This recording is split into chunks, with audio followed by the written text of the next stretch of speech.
The Alternative Dig Talk. Real issues, real talk.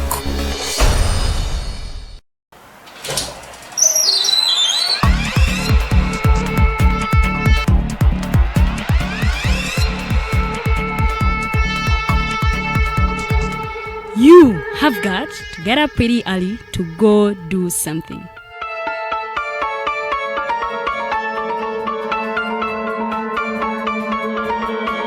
We are the Alternative Dig Talk.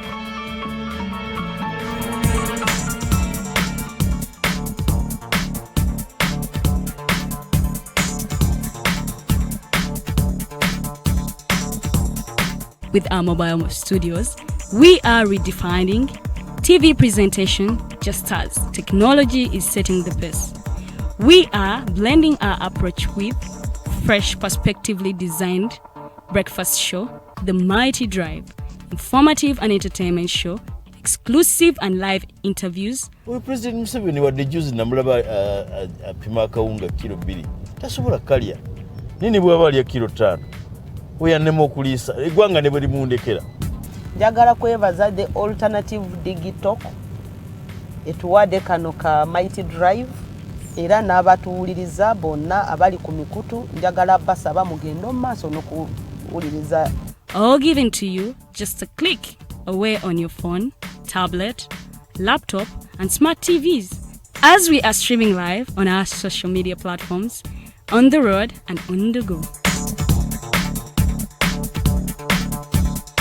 We are the Alternative Dig Talk. Have you read a book that makes you want to shout the title from a rooftop? If you haven't, then here is that book.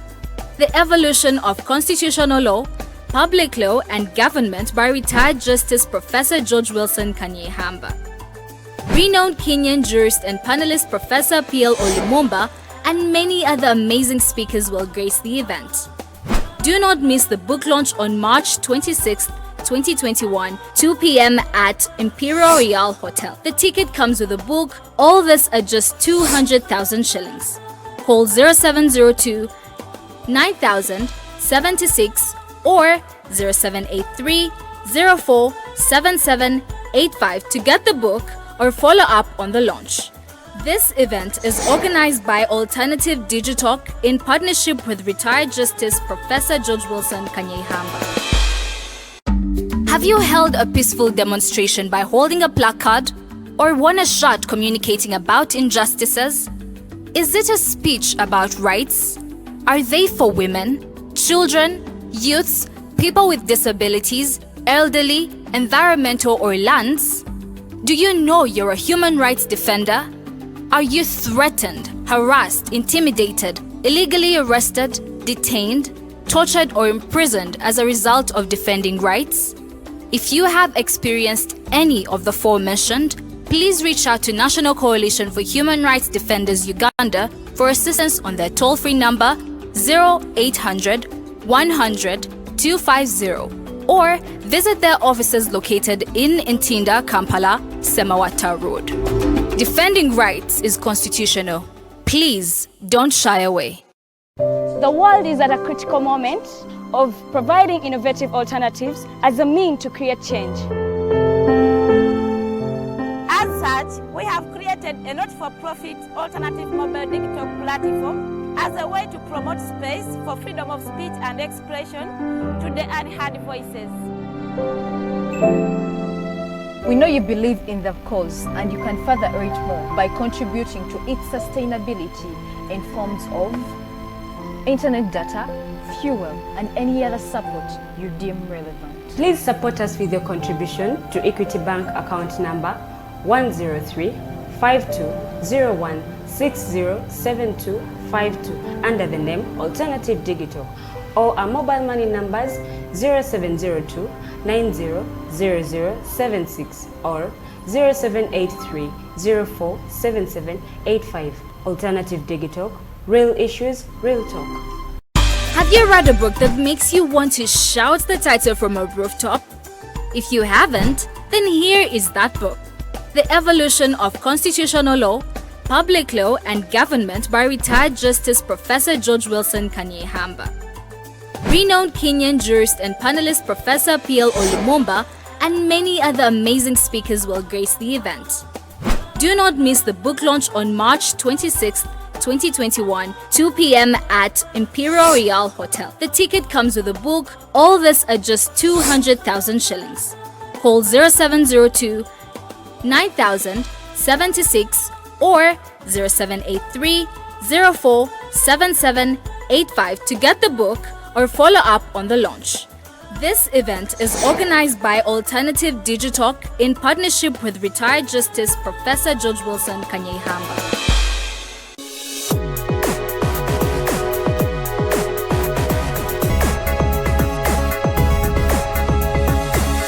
The Alternative Digitalk. Real issues, real talk.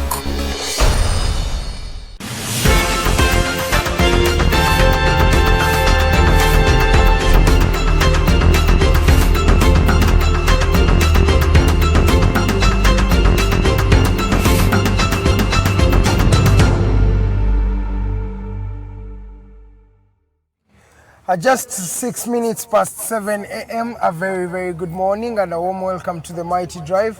My name is Edgar Matthew Karohanga. Today is the 8th of March 2021. That is the International Women's Day. They are celebrating abakyala, all the women in Uganda, in Africa, in the world at large. A very happy Women's Day to all of you. Women go through a lot of things to reach where they are right now and to bring us forth into the world because of the very many stereotypes that are there, because of the very many challenges that are faced by these women doing while they are doing what they were purposed to do. But a happy Women's Day to all the women in my life, starting from my colleagues at work here, my family, my friends, to all the ladies out there, happy Women's Day, and I pray that this day will come with a lot of success and a lot of privileges. Away from that, this is the Mighty Drive. Ebera buli Monday paka Friday okuva ku ssaawa emu paka ku ssaawa esatu ez'okumakya. Tubeera wano nga tutaanya ku nsonga ezikwata ku bannayuganda n'ezikwata ku nsi yonna nga weeba etambula. Ka tutandikire n'omulamwa gwa leero tugenda kuba twogerera ku bakyala. Tulina omukyala mu studio. She's the Alliance for National Transformation Deputy Youth Coordinator. Manya ge Kakayi Zerida. Tugenda kwa tutudde naye wano nga tubinyumyamu twogera naye nga atubulya kyekigenda maaso mu Alliance for National Transformation ANT abalala tebagimanyi in short form yeeyo. Political party bali basimbyewo omuntu mu mulokano lwa president omwami Mugisha muntu naye teyasobola kuyitamu nebyo byonna tugenda kuba tubyogerako era tunyonyoleko women in patriarchal society bo bakifunyemu batya challenges kize bafunye tunayamba tutyo okwempowering abakyala okubanga beyongeramu nga bezimba nga abakyala bo bennyini.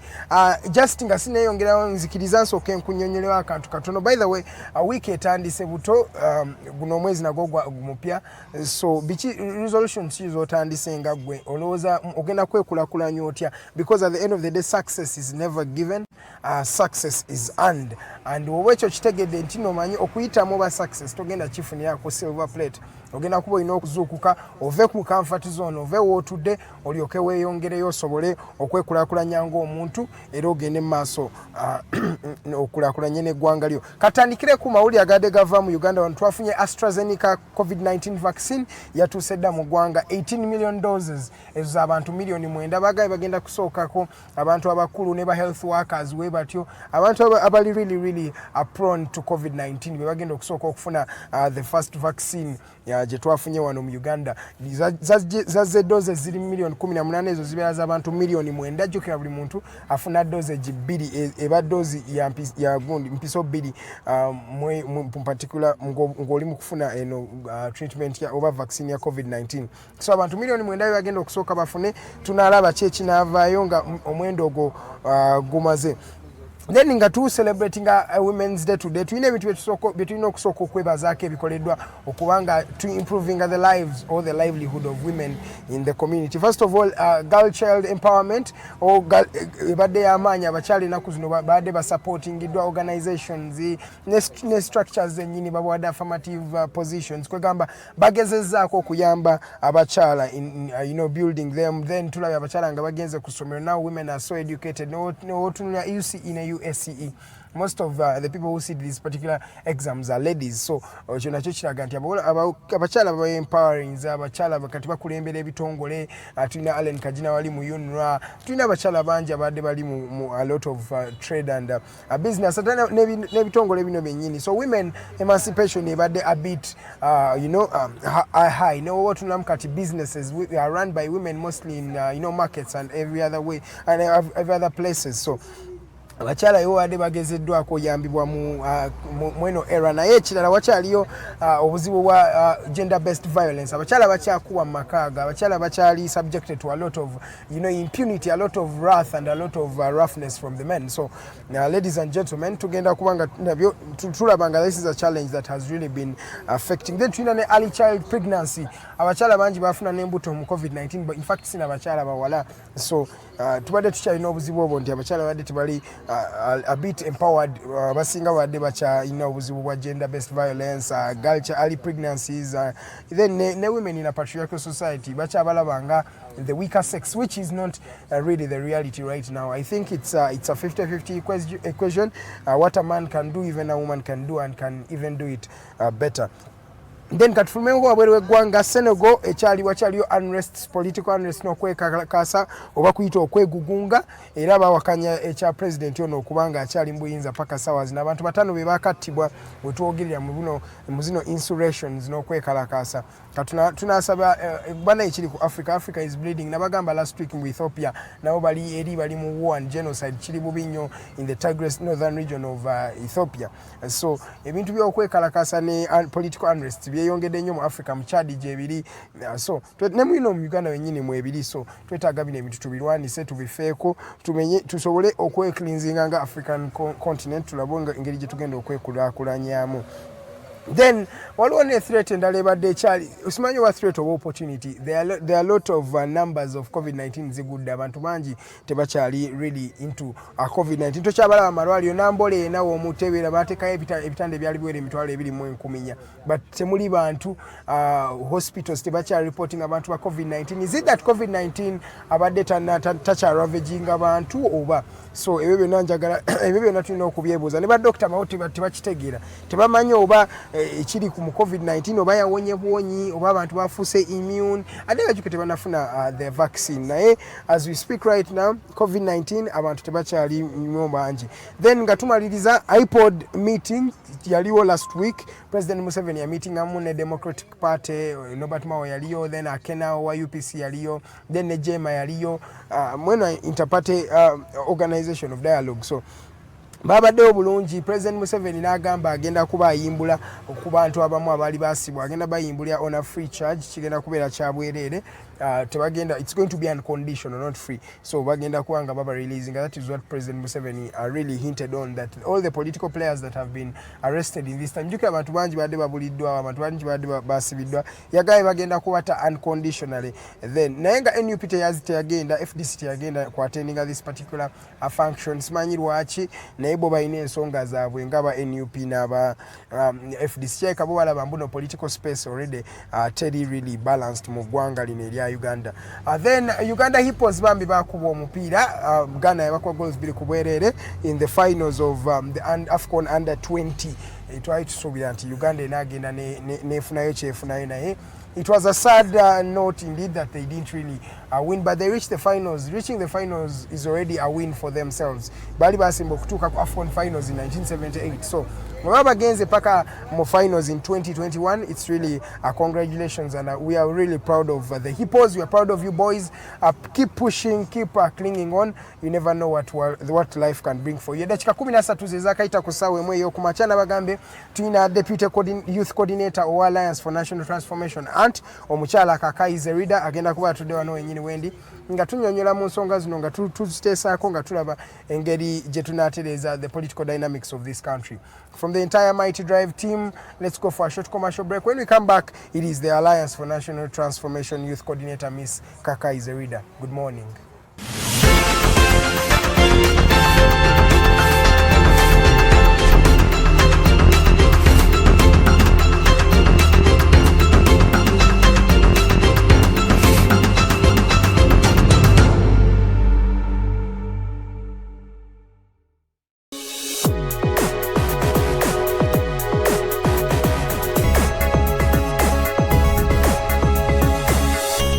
Alternative Dig Talk.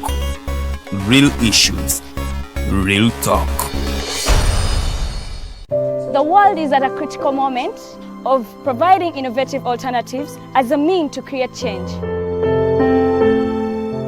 As such, we have created a not-for-profit alternative mobile digital platform as a way to promote space for freedom of speech and expression to the unheard voices.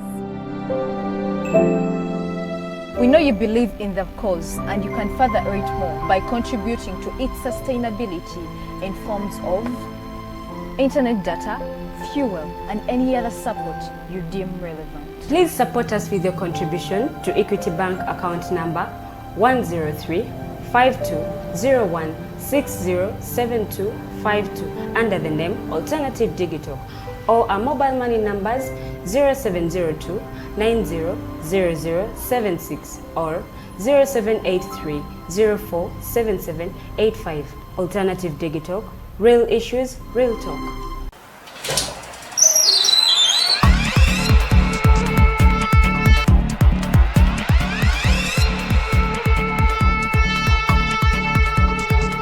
You have got to get up pretty early to go do something.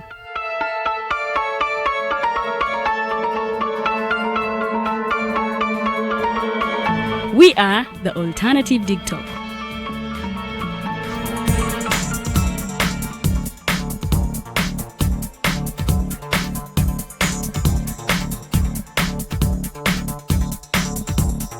With our mobile studios, we are redefining TV presentation just as technology is setting the pace. We are blending our approach with fresh, perspectively designed breakfast show, The Mighty Drive, informative and entertainment show, exclusive and live interviews. We President Museveni wadde juzi namulaba apima akawunga kilo 2 tasobola kalya nini bwaba alya kilo 5 oyannema okuliisa eggwanga ne bwe limundekera. Njagala kwebaza the Alternative Digital etuwadde kano ka Mighty Drive era n'abatuwuliriza bonna abali ku mikutu njagala basaba mugenda mu maaso n'okuwuliriza. All given to you just a click away on your phone, tablet, laptop and smart TVs as we are streaming live on our social media platforms, on the road and on the go. We are the Alternative Dig Talk. Have you held a peaceful demonstration by holding a placard or won a shot communicating about injustices? Is it a speech about rights? Are they for women, children, youths, people with disabilities, elderly, environmental or lands?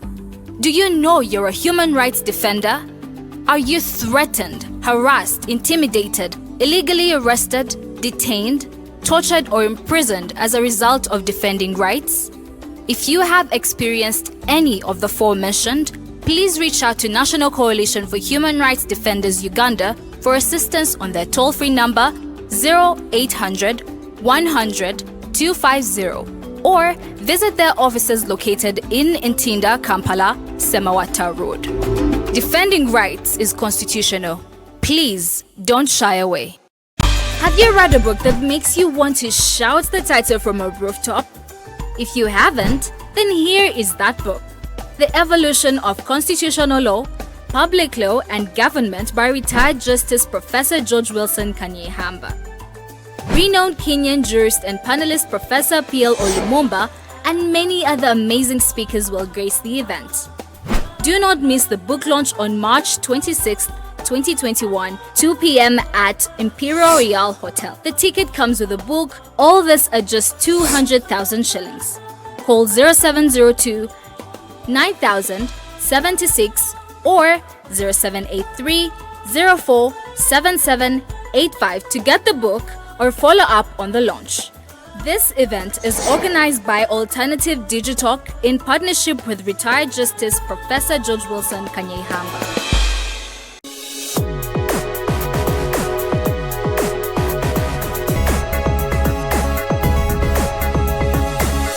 The Alternative Dig Talk. Real issues, real talk.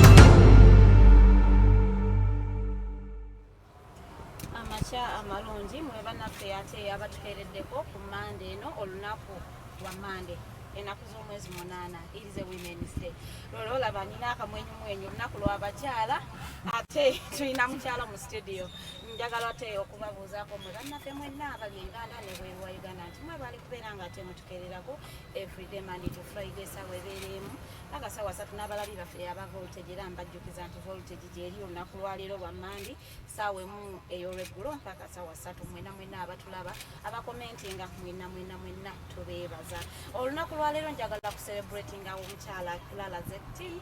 She's a German feminist pushing a women's day for a public holiday ng'abantu batuuleko ewaka n'abakyala batuuleko ewaka abasajja bafumbe simanyi oba bafumba nina mwanyinazo yano njamubuuza oba bwe tunnyuka adda waka kutegekera baana maama abaana atuulemuko mulange naye atuule abasajja omukyala oyo yavaayo n'agamba nedda olunaku lw'abakyala lubeere public holiday nabo bawummuleko n'abakozi batuuleko ewaka omukyala oyo I celebrate her today olunaku lwaleero abakyala nabo balina colours zaabwe on women's day we have 3 colours that we put on we have green means hope I have the green on we have purple dignity and justice those are women colours and then we have white meaning purity.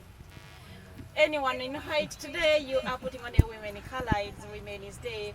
We have purple and Loza Chitegere Chava Casineronda purple. At in our aunt studios, it means justice and dignity. At any green. What auntie Rangambia Nina Bulaka. Nina celebrating Black Amanda Simanyo Chaliyo.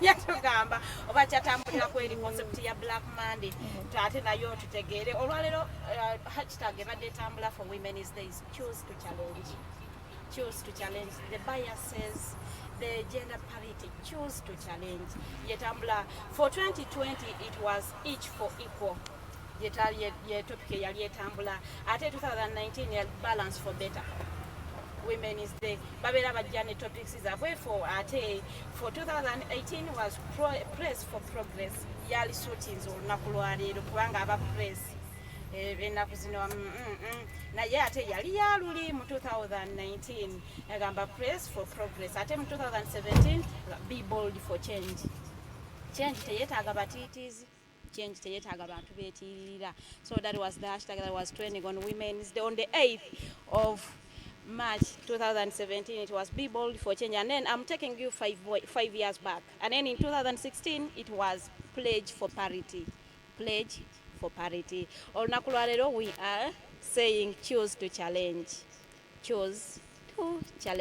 wetutambulira olunaku lwaleero we have a topic that we are going to base on our discussion olunaku lwaleero gwe tugenda okuba nga tutambulira omulamwa gwaffe ogw'olunaku lwaleero we have a woman Zerida Kakayi twali tumukyazizaako waneeno n'abawa background ye azati okuyingira mu politics so olunaku lwaleero ye tetuddayo tugenda kwogera bakyala issues z'abakyala lwaki abakyala ababadde abavuddeyo tebaagala kuyamba why do we always see nti omukyala avuddeyo ate nono ayagala okuvaayo ffe tulabanga competition tetwagala kuyamba we do not offer a helping hand at least ogera n'oyamba mu omusajja toyambye mukyala munno lwaki tubeera mu competition abakyala we are going to discuss so many issues abatannatwegattako ba mikwano Facebook we are the Alternative Uganda search engine account yo tekamu the Alternative Uganda ogenda kubanga ate otufuna bulungi nnyo like the page and follow us wansimu live video teekamu ekibuuzo kyo comment yo yonna ngenda kubanga ngisoma ate omugenyi waffe mu studios agenda kubanga agiddamu omwami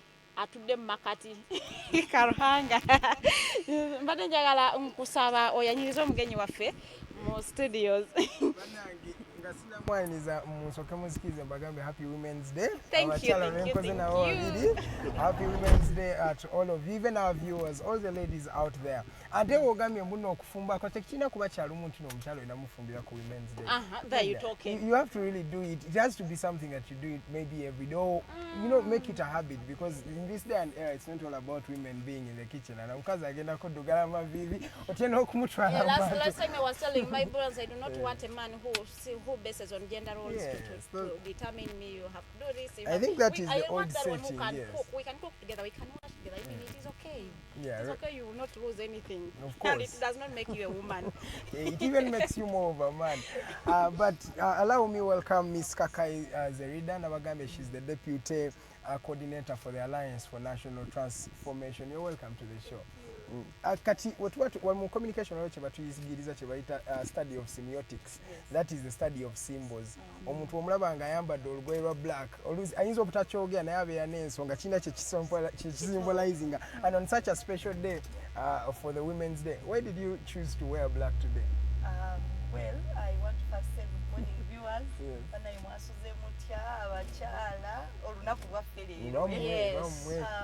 Si lwaffe in terms of roles, naye lwaffe nti twejjukanya bye tuze tuyitamu and how far we have come.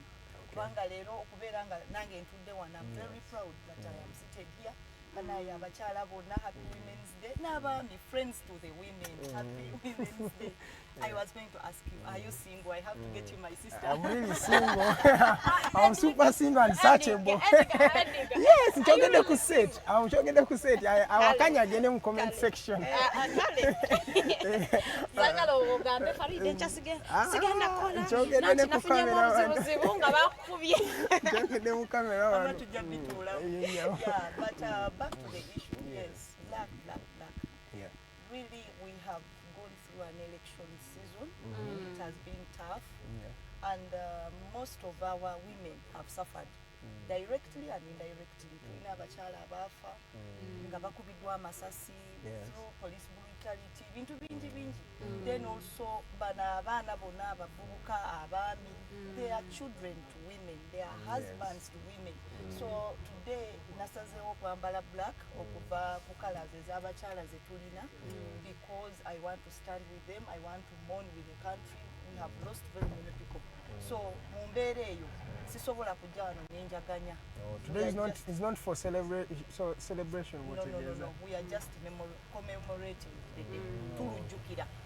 Naye kati one would say, you know, the women have been supported in this day and era. Tulaba abakyala nga bakulembera ebitongole ebinene, abakyala balina businesses nene. Women are really making a say in this country, even in terms of paying taxes, no employing abantu. Women have done it all. Lwaki ogamba mbuno? Lwaki totunudde ku eyo side ey'abakyala who have really made it in this day and era? You know, we have two things. Waliyo semantics of power. Tulina visible power and invisible power. Yes. Oyinza okulaba omuntu ng'alina ekifo ekinene naye nga talina maanyi gakyusa bintu. Those are two different things. Nga just kifaananyi. Yes, mukyala, because see, I have been seeing if everything is okay. Lwaki ndaba articles ezigamba women should not allow obukunkumuka mu government eddako biki, but we have women who are occupying authorities. Tulina abakyala abali mu parliament, tulina abakyala mu bitongole ebyenjawulo, as you've said, but there is something deeper than just a position. Can you have influence? Can you use that position to transform ekifo kwegamba ekintu ky'olimu? So ebyo bye bintu bye tutunuulira influence. Do women have influence? That is the question we should be asking today, not position. If it's about position, we are guaranteed right now Tulina districts 137. Yeah? So we already have 137 women before we go into the mainstream positions. Kati eyosi ensonga. The issue is, can these 137 women influence issues in parliament? That is the question we should be asking today. Tuvudde kati ku level nti we are not represented. We are. We are. But the question is, can we influence issues? Can we change things around? Can we change that norm nti omuntu agenda n'atuula mu bbaala at midnight when I'm at home and things remain the same? So there are those semantics of invisible power. Nti waliwo omuntu alina remote, golaba TV naye wali alina ki remote. Asobola ogikyusa anytime. So sometimes it's just an image and the power is not there for the women. No, it's not there. Okay, to what extent do you think the women's rights have been really upheld in this day and era? Too many years, sometimes we had to power and things like that. But to what extent do you think maybe one of the things that I see, Tulina we tutuse one, at least we have a space of participation. That is very important, because in those eras, some of us were young, there was no participation. That is why we came with gender equality, you know, all those concepts. Kakati, emancipation weri. That is one, at least to a larger extent. Then number two, I mean, when a woman does something, it's not that shocking. Eh? Those days, I remember I was a child, Chalachi, no, Milton, what media? Media Obote, yes, you're contesting. Yes, was it 2006? Yes. I remember it was a shock. How can a woman contest for presidency? But now we have come seeing women contest. So contesting is okay. Now we have the space. Can a woman become a president? That is the question. That is the question now. Can she be trusted with the country? Can she be trusted with that first job in this country? So that is the question now we should be asking, not participation. Kati aotwavuddewo ochalo osanga omuwala kati she's getting 20 out of 20 in HSC, I mean in senior 6. Those days it was a headline. Sciences. It was a shock. So the issue is, can she be trusted to be a pilot? Yeah? So those are the things now we are looking at, trusting someone with power, and that is a woman. Kati ekyo kye tuli okulwanyisa. Can you guys trust us? Can we trust ourselves? Because sometimes we also doubt ourselves. But by the way, doubting yourself, there is also a challenge that women face. And I've realized, I interviewed Nancy Kalembe here, and she was saying, all the opposition they find mostly is from the women themselves. Yeah. Because she told me, surprisingly, yagenda mufilter afuna ko musajja inna sobola amubashinga out. It was always the women who were telling, why are you going president? It was always the women who were really pushing it. Why? Sisobola kunenya bakyala. One of the things that I have seen over the years, nange bwe nali ndowooza, is one, environment gy'okuliddemu oba by'ozoolaba. You take it into be ebituufu. You know, we grew up in a society where we were so marginalized. Omukyala talina tuula bwati, omukyala talina kwogera bwati, omukyala, the don'ts are endless. Kati bwe balaba mukyala munnaabwe ng'akola ekintu kye bazze babasomesa okuva mu buto, bakirabira ddala nga it is very abnormal. So that is the first reason. That is to a common mukyala. Kati omukyala ono astrugglinze n'atuuka waggulu, alina okubeera paranoid. Why? Kubanga ayise mu experience enzibu ennyo. Soko nyonyole paranoid kichotegeeza ne paranoid kiri nti Farid ono bw'anansemberera ayinza okunkola kino. Oshaba naye nga ne Farida mukazi watu yakulabanga lw'olumodo we takulinaako buzibu, takuliiko. Actually yayagala omuyambeko, mweyambagane. Naye gwe mu mbeera gye wayitamu nti abasajja baali bakusikimingira n'abakyala be wasangawo nga bakuyisizza bubi, tosobola kusigala with that innocent mind. Ojja kuba weekengera buli kaseera. Kati embeera eyo gye bayitamu okutuuka waggulu ye bakyusa emitima. Nabeera nga tali welcoming, tali open, kubanga alaba abantu bonna as enemies. Sometimes you find a lady, waliyo when afuna experience of my friend one time nangamba nze nsaba nnyo Katonda omupoliisi bw'aba nkwata abeere musajja si mukazi. Why? Kubanga edda omupoliisi omukazi bwe yakuyimirizanga, let's say maybe traffic, omusajja jagamba kati gwa akakazi onyimiriza otya, you know? Yes. So the woman has to work extra hard for her to exert her authority. Okitegeera? Kati ogenda sanga omuntu mutudde mu conference, you know, room, you are all equal. Probably you are coming as a negotiation team. Yes. And a guy says, it's not like it's bad for me to give you tea, but it depends in which context. Today, because I'm the only lady in the, you know, in the negotiation team, then nongamba tuletere chai. You're not saying it because I'm your colleague, you're saying it because I'm a lady. Yeah. So kati echo omukazi ajagama sijja, you know, nateekako that armor of resistance. Kati gwe omukyala omulala ogenda okutuuka already ng'omukyala personality ye yakyuka, yava mu buntu buli n'akyuka kati ng'alina okwegaadinga. So for me that is my analysis actually. But why is it always towards the same gender? They are welcoming, by the way, to men. Have you ever taken an application for and you find a woman? A receptionist. A receptionist thing. Girls to girls. That is a bad experience. That is something you will never want to experience. So should we apply the primary science that negative polls? I don't know, negative polls. Attract and positive. Maybe, yes. Like polls repair. Like polls, I don't know. But yeah, sometimes it's like that because even in some spaces because personally sange receptionist wanyanguyira nnyo than a guy also. Sometimes it's a two-way traffic, unlike polls you attract and like polls repel. No, probably that is just what that's character. A boss who is a woman, she will first look at you from your hair. No. That's a personality issue now. No, these are things that are really happening. The young girls are crying. Young girls are crying because of these bosses. They will have to screw you because maybe you are a woman. Maybe they see you as as if you are in competition with them. Now when you come, you are very smart, and then you are just an employee, and she's the boss, and you have all this figure. And then, by the way, young girls are losing jobs not because they do not qualify, not because they do not have skills to do those particular jobs, but maybe because they look good. Okusinga ababosi baabwe kati abakyala tulina kiri mentality ya competition. Tulaba everything in competition. Anti nkugambye obuzibu, it's like a phone, eh?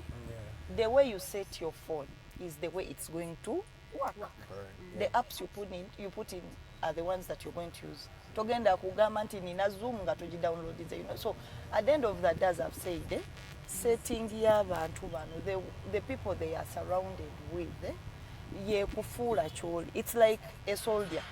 Omuntu bw'aba tanagenda mu training, si bwatyo bw'abeera. Yeah? Yes. But after the training, they are different. So even experiences, the way you were, Farida, 2-3 years ago, is not the same way you are. The way you are right now. So like every single day, that's why they ask, do you have experience? Yeah? It helps you, it transforms someone. But sometimes it's negative or positive. There are some lady bosses who are good.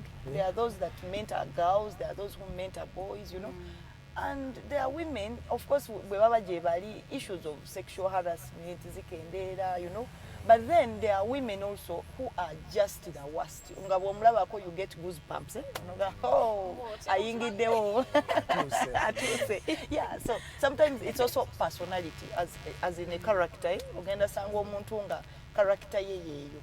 But in general, bwe tutunuulira analysis lwaki kize kibeerawo bwe kityo nti mu kifo ky'omukyala okusika abalala abeera in halito corner. It is because of the experiences they have gone through. My dear, if you try to interview these women and you ask them, bana bola bano neweegomba n'ogamba ono omukyala, I want to be like her. If she opened up and told you what she has gone through, you will sympathize with them. So sometimes eby'obayisaamu okutuuka awo, we have to work 3 times harder to prove a point. Yes, because they don't trust us, and that is the point which we are bringing right now. Trust.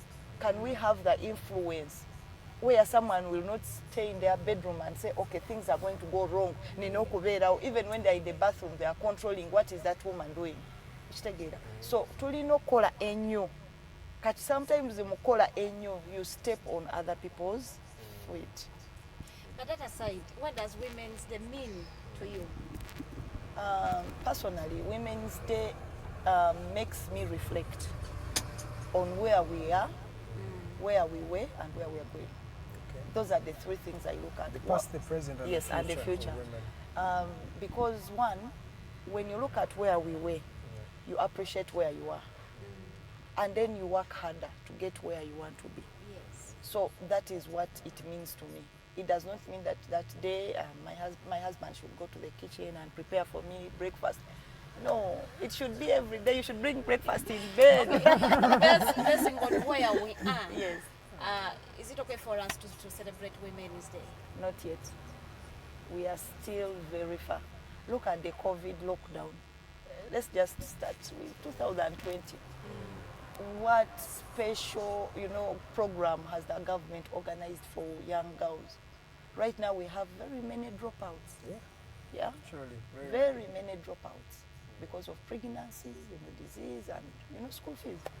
Bana batudde waka. Kati, what have we done to the young girls? Because if you empower a woman, you empower a nation. Mukyala bw'aba asomye agenda osomesa omwana w'omusajja ABCD because she's the one who stays home with the child. Actually, 80% of her time is with the child. Kati kyonna kyamuinstolinga mu kiyamba family eyo n'eggwanga. So what are we doing? How are we going to deliberately empower these girls into school? Ekyokubiri, look at the environment that we were operating in during politics. Wano mu kasizoni ako ke tubaddemu. I remember I was here with Lillian and Farida. And I was just literally praying that tomorrow I survive because of the violence, A lot of things were happening. Kati, sawa zinabawala twalaba mu court martial. They were brought, they were tortured. What happens to those people? Kati ebyo byonna bwe mbitunuulira. We are not yet there because omukyala atudde ewaka n'alaba omuwala mu kaguli nga bamutocharinze bwe batyo. And we are saying, women, come and participate in politics. Women, muje taking a charge of your country. I don't think she wants to participate in such an environment. Agamba wange asigale ewaka. Sisobola komera ate nokomera kale naye sisobola miggo kubanga n'oluusi ewaka bagibakuba kati ne mukomera bakubi kansigazeeko egyewaka. But I condemn domestic violence. So ebyo byonna nga tubitadde awo environment gye tulimu ebadde enzibu. I have an organization I work with. It deals with domestic violence. Let me tell you, abakyala batulugunyizibwa mu COVID. That lockdown. Okay, n'abaami bambi batulugunyizibwa. There was one person who was telling me, banaenda kuzina abakyala mututulugunya. Cheche ekituufu these days there are a lot of men. Naye muveeyo mwogere temutya munaitoswala. Omusajja kati nange ediganzi jenga banaenange bankuba. Farida ajja kuntunuulya watagabeera omusajja. Let me tell you. You see that is the reason why. Nyinza okuba nina amaanyi okusinga. Mufuna abakyala kati bagenda mu gym. Bakola akanyabanya. Bajja kati wosirika kati wosinga ovaayo n'omulala ajja kulabira ku gwe ola edigoli yavaayo sijja kufanga ndaba naye kanveeyo ekiba kibe naye nanti buli gwe nawe musirika tolina kyoyambye. Very true. Kakati ekyo abasajja ekyo ego ekyo nakyo kituleetedde obuzibu. Omukyala ngamba atyo muyambako okufumba ne bw'aba alwadde n'ogamba omukyala atalwala genda ofumbe no genda omuyambeko. Ego twejjemu ego kubanga it doesn't help kubanga ojja kubeera eyo bakutulugunye tujje tukuziike then tugambe bannaye lwaki teyatugambanga. So those are the things that we are trying to do, to bring nti abantu basobola oviewing omukyala n'omwami as human beings, not one being more human than the other. So ebintu ebyo tetusobola kucelebrating saawa zino. What we can do is we can use this day as a space to create a conversation. Okulaba nti ebibadde bitatambula bulungi tugezaako okubyogerako n'okulaba engeri gye tutema empenda nti tebiddamu. Omwaka oguddako tuba twogera ku nsonga endala. We need to improve ourselves every day. Ekyo ndowooza ne luli nakyogerako. Improvement of yourself, improvement of the situation of women should be something that we should consider every single day. Okulaba nti tugenda mu maaso kubanga when the woman is progressive, even the men get progressive. Now, Kakayi, there is a challenge, no challenge zimwogerako ez'abakyala. Ziri mostly inflicted on the women who are in the rural settings. Njagala tukikirize kubanga mu urban settings abakyala mwe bali yes abatulugunyizibwa babayisaamu challenges naye tebazifiiringa nnyo because urban centers it's predominantly by different people, so different views, but there are those patriarchal societies mukyalo eyo nga abakyala babacunya nnyo bo tubaleese tutya on board okubayamba oku-emancipating themselves oba okwezimba nga women. Kati a rural woman and a city or an urban lady are different. Yes. And they face different challenges. Sagala tugambe mbuno ab'omukyalo bacunyizibwa nnyo ate ab'omubibuga no. Bonna balina challenges, only that their challenges are quite different. Kati mukyalo usually omukazi agenda n'alima n'akuza ebibala oba ebirime, then at the end of the day omusajja n'abitunda n'abinywamu omwenge oba can you imagine n'aleeta omukazi omulala mu maanyi gange. Kakati that is how the society in the village is. But again, the good news with the village is that osanga senga koja jajja, you know, they try as much as possible okuwumba family. Okitegeera nti bawange bwenkeera ku makya ne tubaamu n'obutakkaanya olina gw'oddukirayo ne mugezaako okukola ki okwogera ku nsonga. Now it is different with town, because mu tawuni nja kusanga gundi nange nesange twewase. These days okwewasa kw'ennaku zino, people don't even go to genda mukazigo k'omulala. Tewaliwo mbu kati banaye ova mu kyalo ki? No. People can even get married. I have seen this. People get married for years, but nobody knows each other's village. Era nze neewuunya naye kibaawo byebiri wano mu kibuga. Bitegedde tetuba na bitengo kati bw'ova eno nodda eri awo ebito. Kati at the end of the day you find that families are broken. Kati nosanga omukazi nga playinga roles bbiri, ey'omusajja n'ey'omuki ey'omukazi. Kati nga ali single mother. Lwaki? Talina waaloopa. Omusajja bw'amuddukako abakazi babaleka mu mizigo. Nga tamanyi bbaawe waabeera, tamanyi gye yava, Kampala ava Mbuya n'agenda Kabalagala. Ogenda musangawo. Omusajja akola ku site. Leero site eno weeri enkya agenze walala. So they have different challenges. But I can tell you as a woman, kasita ozaalibwa we papa, manya nti olina challenges nyingi.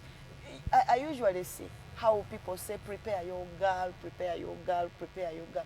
Naye gwe ogenda kuwumba mukazi muwala wo agenda agwe ku musosonkole ogw'omusajja ogutali muwumbe. Kati ffe abakazi tulina engeri gye batukuza. Omanyi omusajja bwajja talina kulya mmere nnyogoga, talina kukola kino. Then what about me? Nze neme buteebaka gojje saawa 9 ogw'ekiro nina okuzuukuka I warm your food ntekeke sigiri oba ngende ntekeke enku kubanga abagaasi batono ate abagaasi bajja bakuse. Kakati ono wesigiri n'ow'amazzi ate baagala okutuma abayagala amazzi agookya.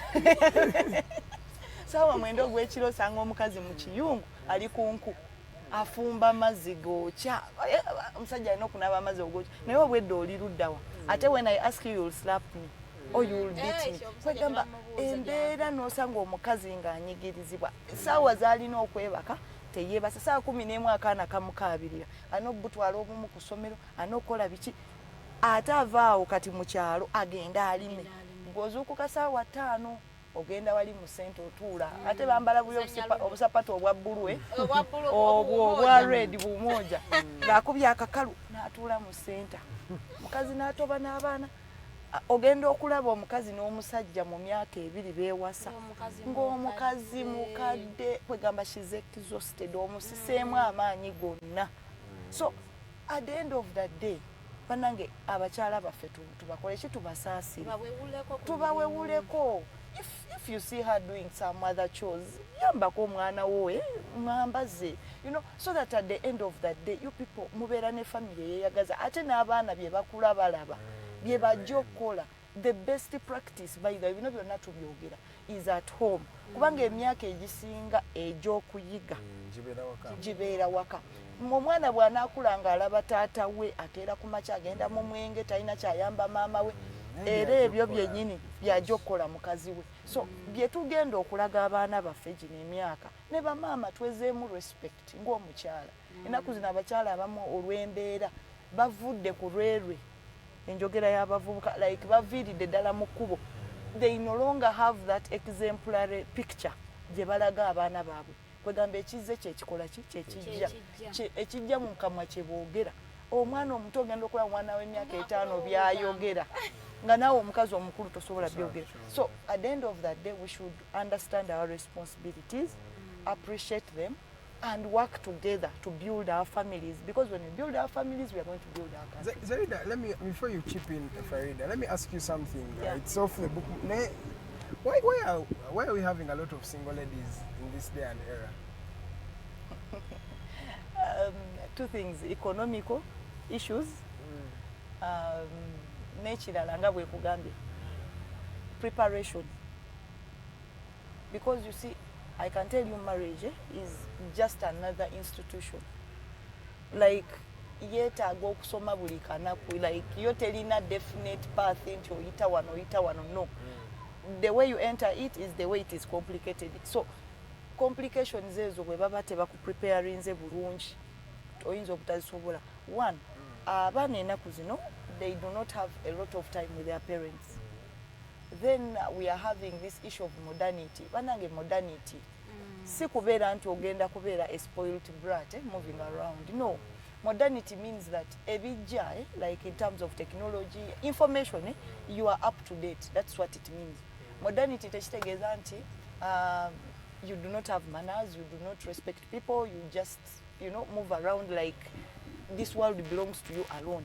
Kati obuzibu bwetwafuna nti nga bwe nkugambye, I see a lot of in marriages osanga bateeka nnyo emphasis ku muwala ne beerabira omulenzi ne beerabira nti it takes two to tango. Kati gwe bwona preparing a side yemu n'essaawa zino I believe as gender activists kyetusinze okutunuulya is we are trying to prepare men and women kitegeera in terms of emancipation, because you see even if we cry out every day that women should be emancipated and the men are not cooperative, we cannot live in isolation. We must live with the men. So how do we live together? How do we indicate to men that the agenda we are pushing is not that we want to trample over you, but we want to be at the same footing with you? Over this human emancipation church, there's a lot of broken marriages. No. That is because now. these days women but always batukana go adoli musajja naye sijja kukola kino kitega batugambe bakyala tutaffe tuli bamaanyi nagani eddala okukola ebintu ebimu basic n'omusajja n'agamba no I'm saying basic tugenze tuli mu marriage wano ebintu birina okuyamba I'm your husband, maybe taking care of me as a person, so but you also take care of I also take care of me. These days olaba nga bakyala oba bagaita amampaati ennaku zino nga ye gwakuba bagamba mbuno abakyala kati this is there is yours, gender equality. Omukyala n'abeerera ddala awo nga takyagana kuzaala ng'agamba nedda, how can I bring a baby in this world in a rough way? There are women who actually do this drama in marriages. Nosayanga n'omusajja amukyaye nga it's my idea bakyo ye kennyini ye kyayisiza omusajja. No. We can't mix these two. I have heard a lot of people say that women activists, feminists aren't marriage. No. There are those who are successful in marriage, there are those who are not successful in marriage. Okay. The concept of feminism, the concept of gender equality, the concept of gender, emancipation is about these two human beings, men and women, having an equal opportunity. That is the basic, I can say right now. Nti ffe kye tunoonya tubeera tutya mu nsi esobola okuofferinga same opportunities to men and women. We are not saying that it should offer opportunities to only women. But usually people misunderstand this whole concept. Bagamba abakazi banange bwe batandika okwogera tebagala maka tebagala kino olabira ddala the men are so afraid of these women activists. But no, when you speak the truth sometimes omanye eddagala likaawa bw'oba omira eddagala likaawa, but the treatment bw'emala okukola ebibala ebivaamu you feel better. So some women have successful marriages, some don't. Even those who are not in gender, some of them have successful marriages, some don't have. So ensonga eyo saagala tuteeke as a baseline nti kyekireeseewo obuki obutabanguko mu maka nga bwe mbagambye economically nti omusajja agenda kubeera n'omukazi n'abaana ng'ali unemployed. Batandika okubeera n'okuyombagana ewaka n'okukubagana. Ogenda okulaba oli okuzaala abaana tebalina school fees n'ekyokulya kibwe ku byampi, but you still want the woman to give yes. Kati awo ebyo naye nga tukyali causes of ebyo ebintu ebireeteddewo family tutunuulire ne cultural issues. How would you address the cultural issues? Because ye background ya bino byonna yereese gender gap eno. Anti we ngambye nti tukoze nnyo modernity. Olaba kiringa okukwata esimu ya Android nagiteeka ne iPhone bagamba no mixing spare parts tekisoboka olaba ne kachaja buchaja abantu ba iPhone bakodo kize ku mukazi n'omusajja tegeere ky'otegeeza nedda nkireeta kakati kiringa okukwata we have imported western culture netugiteeka mu African setting kati ebyo ebintu ebibiri they are not compatible lwaki one the level of development the level of exposure byanjawulo kubanga even the roots of Africans and their because our core is culture changes by the way sinti eli static edda abantu there's a kingdom that used to have a king that would put a spear in someone's leg tebikyaliwo so culture egenda evolving just like language language egenda ekyuka the Luganda we are speaking right now or English when you look at those old movies the English those people would speak for you when you're like living you can say I am living those days when those guys were living they would say I'm retiring so English egenze naye kola ki evolving so sagala tubeere static but also we should not leave our core is we have cultures ekyokubiri tukoze nnyo cross marriages because you might find that Farida Jova aho wenyini mpadde nzijano lowooza nti omubisi okuwasa omuganda nakyo kireeseemu asokali ko tugende for a short commercial break wetukomawo tugenda tandikirawo wenyini intermarriages and tugenda okwogerako ne women in politics because there are a lot of women now in politics the different dynamics in women even the challenges the women in politics are facing bakyala nga bano ba Kakayi Zerida nga twabagambye omukyala Kakayi Zerida ye deputy youth coordinator or Alliance for National Transformation ANT tugenda kwa twogera ku bingi olunaku lw'abakyala twogedde nnyo ku byabakyala naye era maaso kawo in the second hour tugenda delving into the politics atubuli ekyekigenda maaso mu ANT naye byonna tugenda kubanga tuli nabyo wano ku program The Mighty Drive. Let's go for a short commercial break. We'll be back. My name is Edgar. The world is at a critical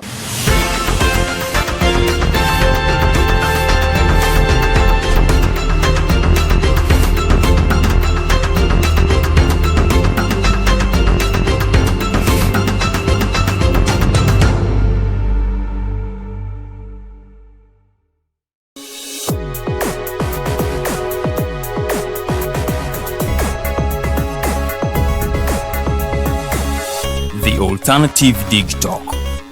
Real issues, real talk. Have you read a book that makes you want to shout the title from a rooftop? If you haven't, then here is that book. The Evolution of Constitutional Law, Public Law and Government by retired Justice Professor George Wilson Kanyehamba. Renowned Kenyan jurist and panelist Professor P.L. Olumumba and many other amazing speakers will grace the event. Do not miss the book launch on March 26, 2021, 2 p.m. at Imperial Royal Hotel. The ticket comes with a book, all this at just 200,000 shillings. Call 0702 9000 76 or 0783 04 7785 to get the book or follow up on the launch. This event is organized by Alternative Digital in partnership with retired Justice Professor George Wilson Kanyehamba. Have you held a peaceful demonstration by holding a placard or won a shot communicating about injustices? Is it a speech about rights? Are they for women, children, youths, people with disabilities, elderly, environmental or lands? Do you know you're a human rights defender? Are you threatened, harassed, intimidated, illegally arrested, detained, tortured or imprisoned as a result of defending rights? If you have experienced any of the forementioned, please reach out to National Coalition for Human Rights Defenders Uganda for assistance on their toll-free number 0800 100 250 or visit their offices located in Ntinda, Kampala, Semawata Road. Defending rights is constitutional. Please don't shy away. The world is at a critical moment of providing innovative alternatives as a means to create change. As such, we have created a not-for-profit alternative mobile digital platform as a way to promote space for freedom of speech and expression to the unheard voices. We know you believe in the cause and you can further it more by contributing to its sustainability in forms of internet data, fuel, and any other support you deem relevant. Please support us with your contribution to Equity Bank account number 103-5201-607252 under the name Alternative Digital, or our mobile money numbers 0702 900076 or 0783 047785. Alternative Digital, real issues, real talk.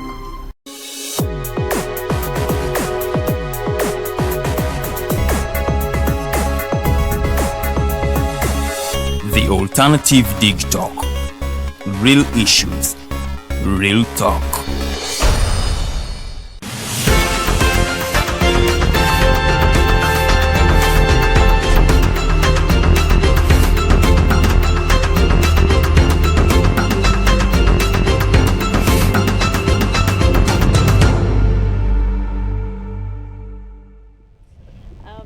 Abalabi baffe abalungi katusuubire nti Women's Day banyumirayo yatandise dda we ali ewaka ogenda mu kibuga kalaazi zaffe ziri purple, green and white.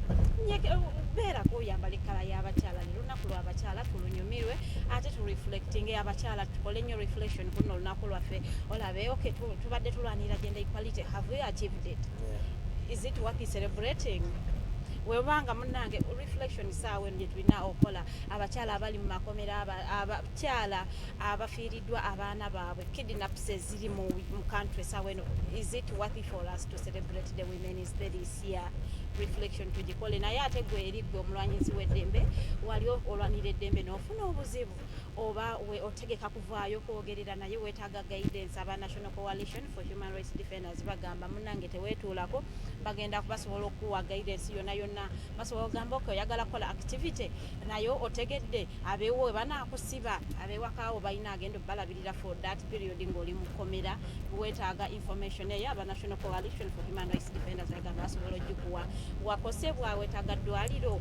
Aba National Coalition for Human Rights Defenders bagamba batuukirire bayamba ba human rights defenders, not political activists. Ebintu bino tubyawule mujagamba mutugamba ogendayo ate bwe tutuukayo ne batugoba wali ku swayiro y'abeesigye ne bakukwata gwe togenda. You are a political activist. Wali ne Bobi Wine babakwatire kalangala gwe togenda. You are a political activist. Twetaaga ba human rights defenders. Bannange bw'oba ogwa mu kiti ekyo wali okute kipulaka kandi ogamba abakazi bafudde government efudde you are a human rights defender. Wali ku street wali nga weekalakaasa ogamba esente zaffe government ezona tetulaba gye tulaga enguudo mbi abakyala tebalina ddwaliro bafanga bazaala. You are a human rights defender. Gwegenda ofune obuyambi bw'oba bafuna obuzibu bwonna ng'ovuddeyo okwongera eddoboozi kwabo abavuddeyo nga boogerera ate eddembe ly'obuntu. Bali wali eri Ntinda kusema Water Road oba bakubira ku namba yaabwe etali yakusasulira kyeweetaaga simu yo na simu kaadi teweetaaga airtime ng'obakubira ku 0800 100 250 0800 100 250. ate eri gwe munaffe omusomi oyagala okusoma weetaaga information oli mwana olimu n'amateeka oli lawyer oyagala kukola mateeka, there is a book. We have a book launch on the 26th of this month. It will be the last Friday of March. The author of the book is retired Justice Professor George Wilson Kanyihamba. Agenda kubanga alaunchinga akatabo ke akomulundi ogwasatu mu eva mbuuza waneeno Ediga mugamba wawandise yoko ya the statement omusajja ali mu publishing akatabo ka 31st book. Yeah, 31st book. Ngate olaba volume yeyo it's worth it. It's worth it. Tukugamba gwe ayetaaga information oyagala okudayiningako n'abantu abanene mu government eno nga toyina wobadde obasanga ne bw'omusanga kafeja fasi tosobola kutuula kumpi naye jangu mu book launch. Tubakuleetedde bonna ogenda kubonywa nabo ka chai oyina ebibuuzo byagala obbabuuza in big offices tebalina kye bakoze toyina mukisa gubadde gubabuuza bibuuzo omukisa tugukuleetedde jangu mu book launch ya Professor George Wilson Kanyihamba abanene bonna gye bali bali mu offices naye nga tebalina mujje ebibuuzo mubiwandiike mujja kubanga ate mubibabuuza bajja kubanga babibaddamu kubanga it is a space that we have offered for young people mu interacting n'abantu abakulu abali mu big offices nga ate munange mubabuuza ebyo those burning questions oba you spend time with them. That is what we call connection. Ojja for a book launch nofuna ate contact y'omuntu ayinza okuyamba oba okuyambira omwana wo oba sister wo. So tubakubiriza tickets are going for 200,000. It comes with a book. The title of the book is The Evolution of Constitutional Law, Public Law and the Government. We munamateeka we akola amateeka naawe ayagala okugasoma akatabo kano kankizo nnyo wandibadde nga ate okagula. It is on the 26th, the book launch of this month. It will be the last Friday at 2 p.m. We have Pierre Olmomba in the country. Agenda gracing the occasion. He is our guest speaker, Pierre Olmomba from Kenya, and our guest of honor is Right Honorable Jacobo Olanya, the Deputy Speaker of Parliament. Bantu banene berere no benkumenyera. We have a panel of 5 that includes Right Honorable Mama Mbabas. We have Dr. Miriam Matembe, Council Nicholas Opio, and Dr. Tulina Zerida, the Deputy Principal of NOP. We have President Norbert Mao, nalabi bavayo bakube so ati agenze mu iPod tayi document we wena wena uyine ebibuuzo ebyo lwaki yagenze tagenda bikuddira mu social media jangu mu book launch mubuuze ebibuuzo naye ajja kutya kati nno nagana abagamba nezi nagenze yo ku negotiatinga Museveni atuwa abantu baffe basibye. Is that bad? It is not. Kubanga abana bavundira mu makomera abafayo nagamba agenze ku negotiating. I think it is okay. Mulekerawo okujajinga abantu nga temunnategeera nsonga lwaki bagenzeeyo. So mwena tickets zigwawo. We are closing selling tickets. So mwanguweeko mugule tickets are going for 200,000. Osobola okuba ku number 0702 9000 760702 9000 76 over 0783047 7785 0783047785 okumanya ebisingawo ku book launch kubate kwezo enamba gwayagala okwogerako n'omugenyi waffe mu studio sobola tukubira ku 0789017145 0789017145 osobola tukubira n'obuuza toyagala okubuuza ate oba n'obeerako kyo wabula. We are celebrating Women's Day. It is the reason we have a woman in the studios. Twogera ku nsonga z'abakyala. Lwaki abakyala batuwadde offices zino tebatatuwa power nti osobola okugamba olaba speaker asobola okusamoninga ba ministers ne batajja nga she's the speaker meaning tayina power abamu nga position naye nga power ebula kiki ekibulayo omuntu wadde positions naye ate n'obuyinza mu butuwe. We still have Zerida Kakayi in the studios nga tugenda mu kuwumula muko tubadde ne bani issue waneeno intermarriages nazo zirindinze ku buno obutabanguko bwe tuyina tandikirawo wenyini tandikirawo. I risk to be misunderstood. I mean, ebintu bya tribe, religion ebyo bitya nnyo.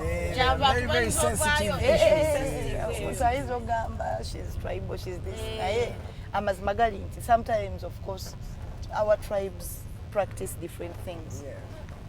Nina tribe gyemanyi wano mu Uganda. I have a friend yangamba bo bw'otasasula mukazi abaana owulira bw'otasasula mukazi you quote that. Yes, it's like buying. Yes, n'abaana bazadde tebaba bamwe mwembi.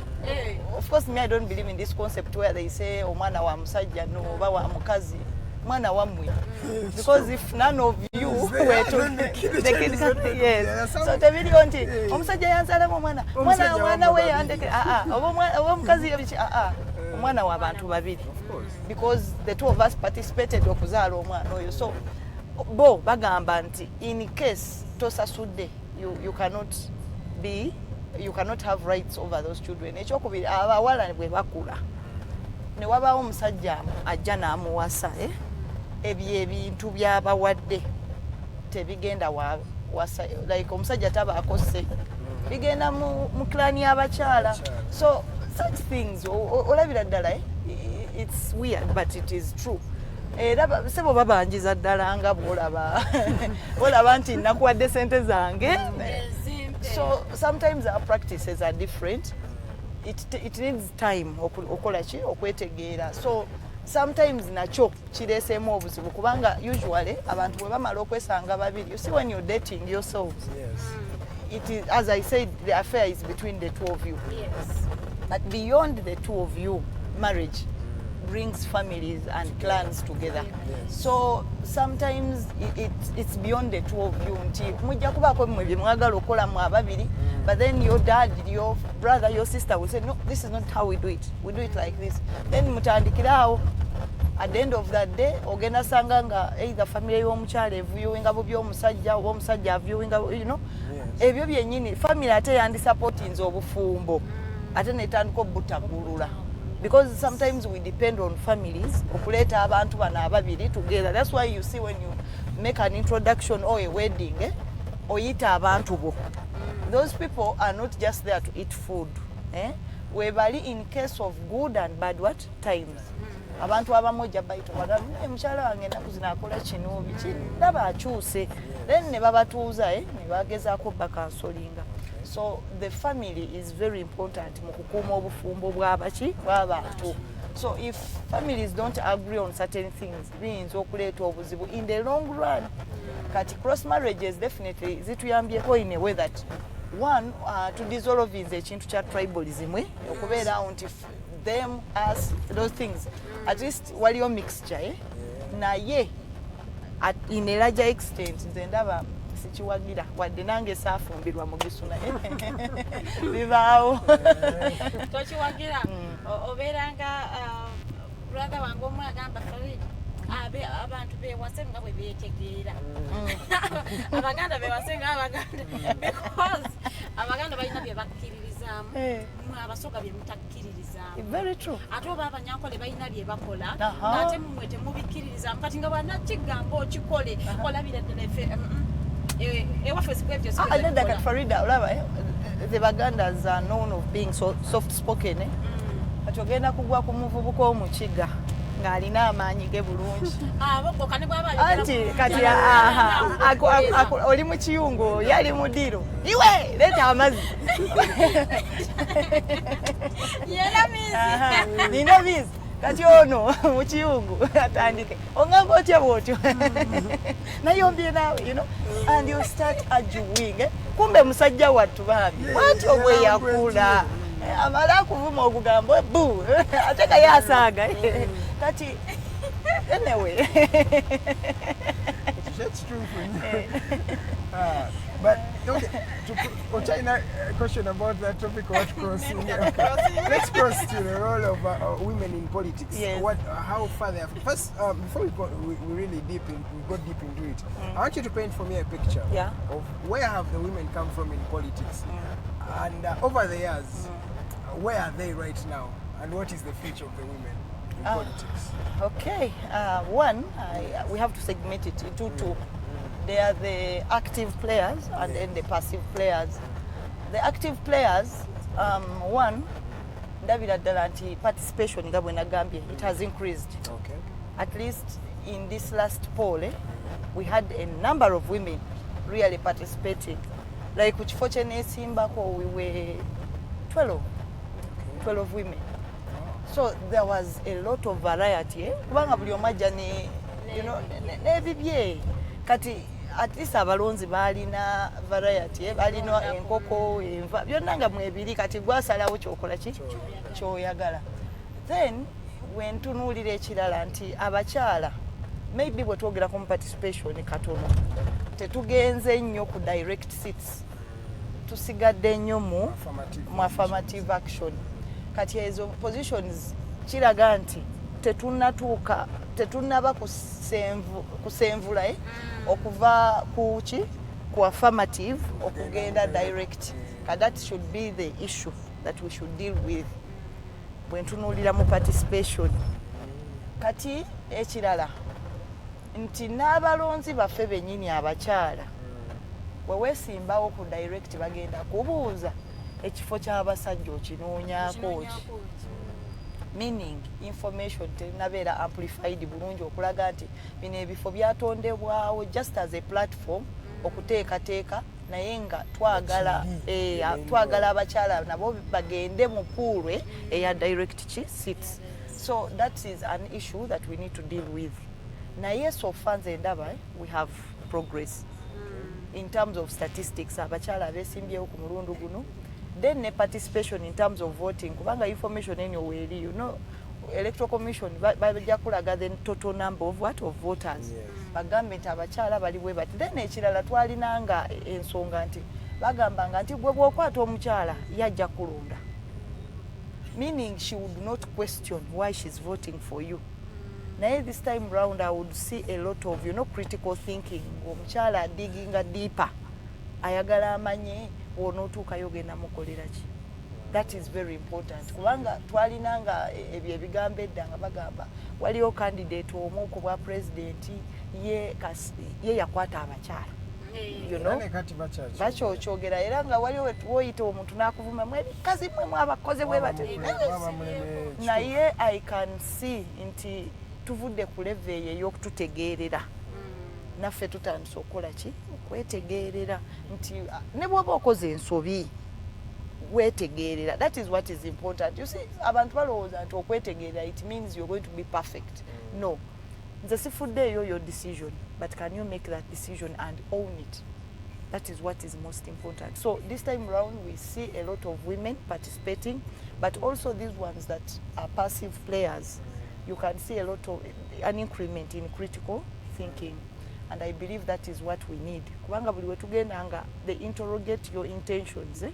Kiba kituyambako okufuna better people in these leadership positions, but also tutandika okulabanga there is a bit of civic action.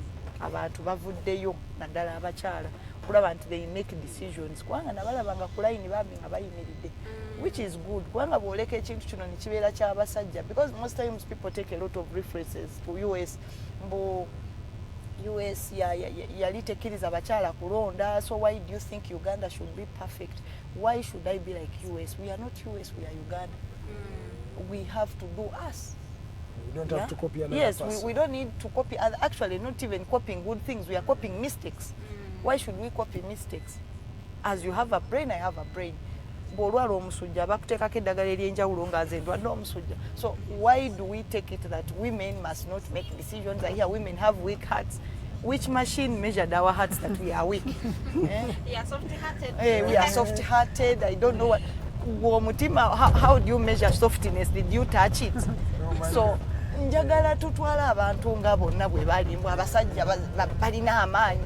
Nze wenkeera ku makya ne ndya akawunga kange buli kanaku nga ngenda mu gym. Ediga nsobola okumaaginga. But with all these women in the leadership, why haven't we achieved gender equality, and what should be done? As I've told you, there is a difference between participation. You know, like you always get these certificates of participation. You might not have even spoken a word, but you participated. But you participated by attending. That is all. So the issue of participation, that one, techikyali mu ddiiro. We cannot say that people are not participating. We are participating. But the issue of influence, being able okukyusa ebiriwo, the status quo, is now the issue we are discussing. It is the conversation that we need to create. We tubeera n'abakyala 137 mu parliament. Why are we still having widows being marginalized? Ku byabwe baabwe bye baleseewo. Lwaki tubeera n'abakazi when they go through a divorce ne tutuuka nga bo tebalina kye bafunye mu bufumbo obwo naye nga bazimbye amaka abantu bameka babiri. When they bring such a bill, people say, mwagala kukola ki kumenya amaka, mwagala kuteekamu abakazi ebimpatiiri, abakazi muli babbi n'abasajja muli babbi. Lwaki gwe mbeera naawe emyaka 2 n'oyagala nze ngende nsule ku Nakasero Street nga gwe twakola ffenna naawe oba mubbi. So at the end of the day, we should not start demonizing people. We just want rights to work. Is this a challenge in the system here, Uganda? Yes, in the law, because you see, if a bill comes and then the men start saying we are extremely disappointed by this bill, and even some women They say, even how they have made the way they have framed this deal, Simanyi divorce and marriage, meaning people are just going into marriage to divorce. No, but we have divorce even now. It's inevitable. We cannot live in self-denial. Olina leta Simanyi bill, Simanyi miniskirt, which, what is the measure of a miniskirt to you? Because for me, I might put on something and I feel I'm comfortable, and then you're telling me I'm putting on a miniskirt. Kakati goyagala people to strip me in the streets because I'm putting on a miniskirt. It's my body. So what we want are these rights, these laws, working for everybody, even the men. Kubanga ogenda sanga omukazi omu nga yakola ng'omusajja takola. Osegeera baawukane. Omukazi agambe nti ebintu byangenze neekolera nzekka, naye ng'osanga omusajja yavuga abaana n'abatwala ku mulimu, ku ssomero, yasigala ewaka n'asupervising ebigenda mu maaso. Eyo contribution ye yabeera ku faamu n'alaba nti tebababba, kati ye contribution yeeyo agenda kufunira muwa.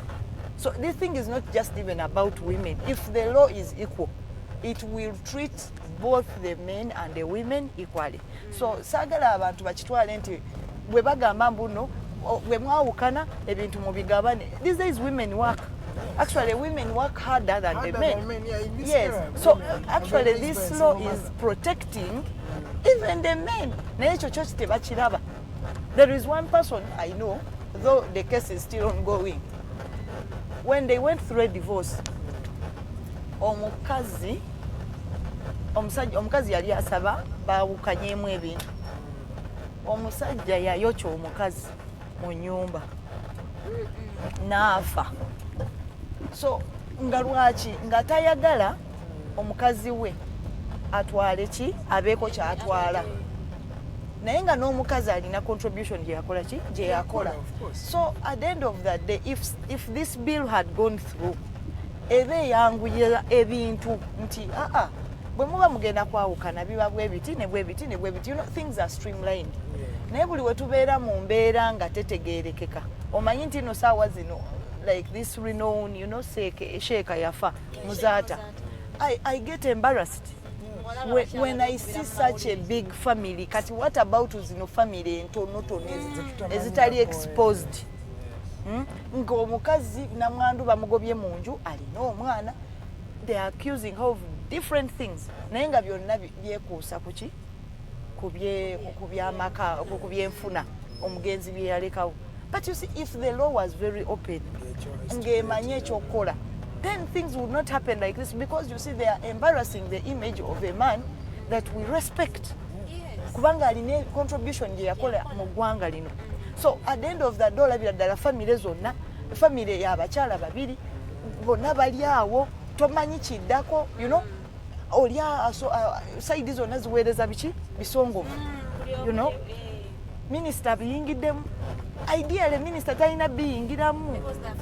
She's not in the judiciary. Okitegeera? Kale fine alinamu ka mandate, naye ensonga zino zirina okugwerawa mu mateeka. Naye amateeka buli ggwanga we libeera ne loopholes mu mateeka, ebyo bye tugenda okweyongera okola ki okulaba nga abantu batwalira amateeka mu ngalo. Asinga enduulu yakola ki yawangula. Is that the way we are going to work? So abasajja n'abakyala, these things that we are trying to push for favor both sides. Kubanga kati ennaku zino tuvudde mu era nti omukyala atuula waka, the man is a breadwinner. We are seeing women who are going to work, bringing food on the table, and there are men who sit at home.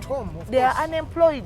Kakati bwe bamala okwawukana y'omusajja oyo mugenda muyamba mutya? So nga bw'ogambye nti n'abakyala and men these days suffer domestic violence. True. Ate abasajja domestic violence gye bayitamu y'amaanyi nnyo, kubanga obuzibu bw'oyogera banno bakusekerera. People don't even want to know, but they are going through a lot. Weeretera omukazi, kati omukazi akufukidde ekizibu, naawe genda okole what? At the end of the day, they are not even getting the help.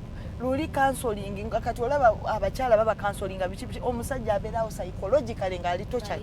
Tasobola kigamba mikwano gye, tasobola kigamba family ye, bajja gamba he's weak, but is it true?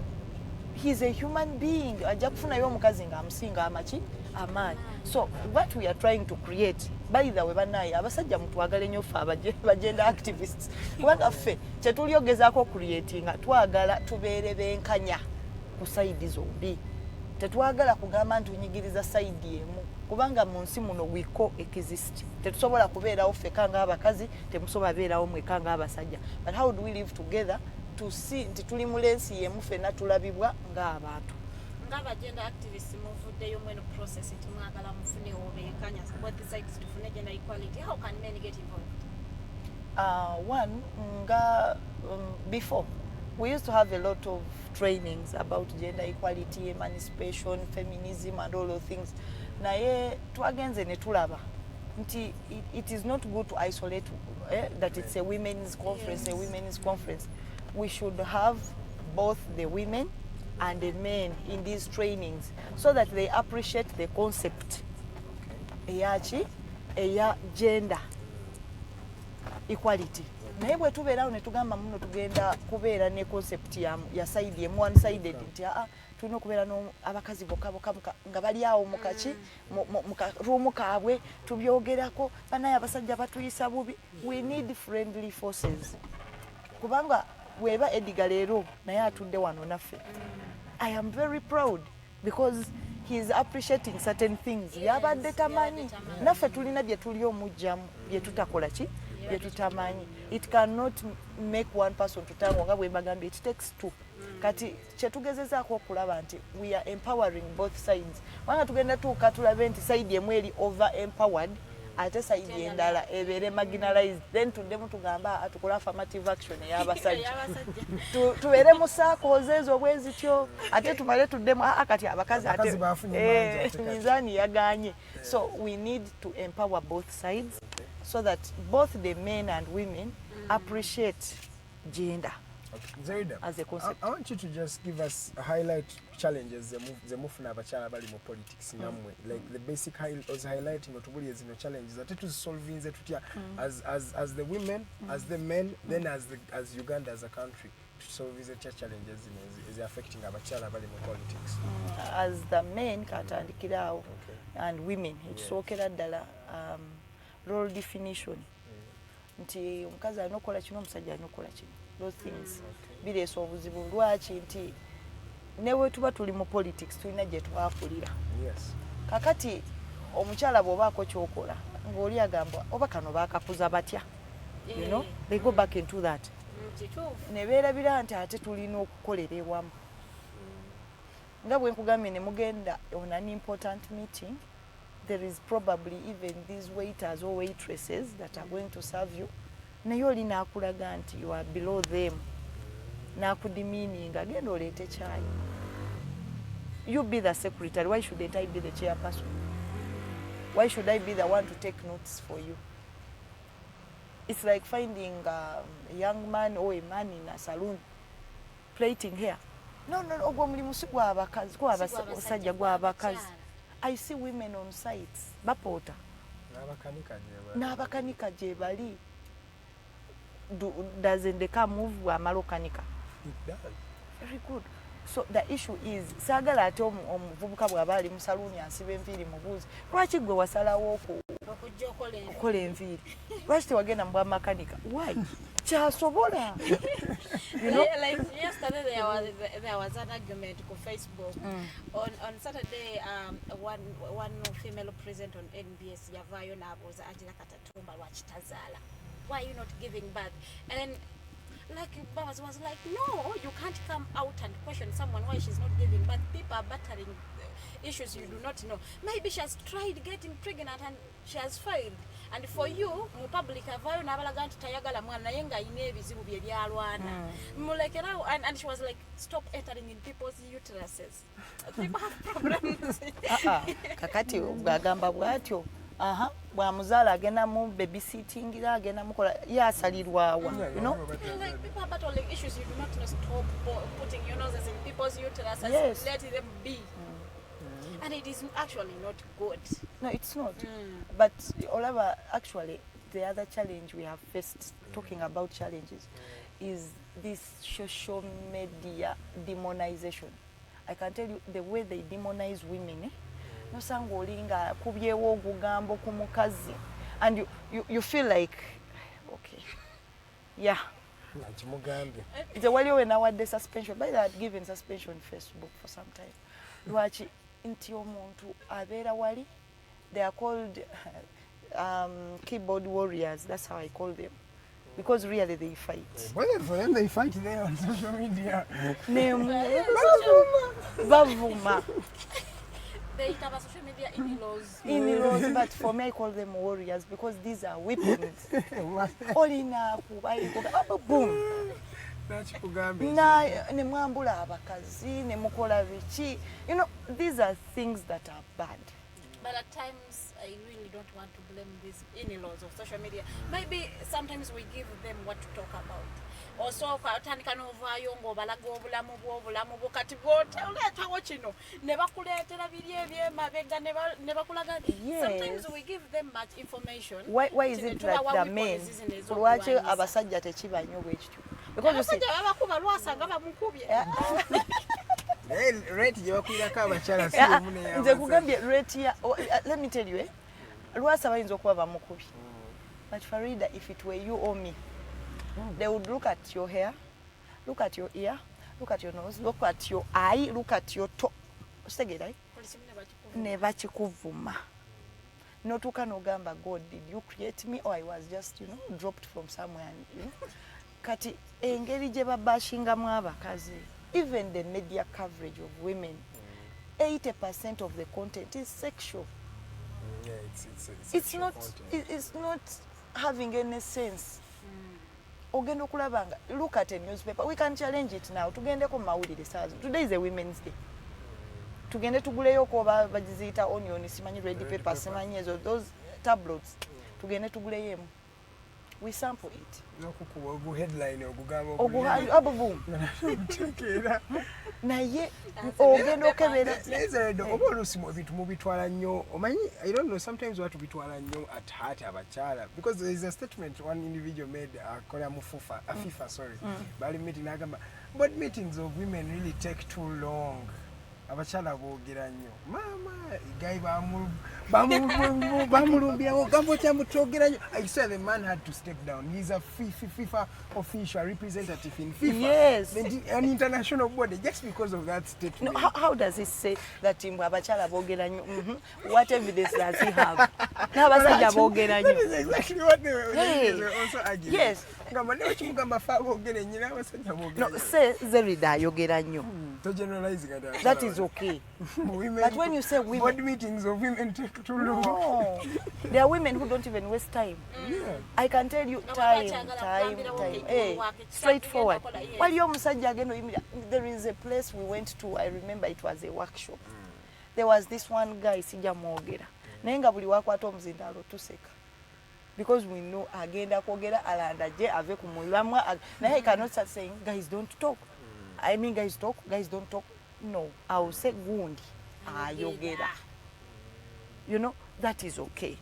But when you attack the personality of women, I tell you there is no excuse, and it's good they stepped down. The only thing in Uganda, people are shameless. They don't step down. Ugandans now to what again. But Zerida, as we conclude on the topic of women, it's been an hour and a half we've been dissecting really on women. Yeah. I want you to give us the way forward for this, for ladies and women emancipation as a general tool.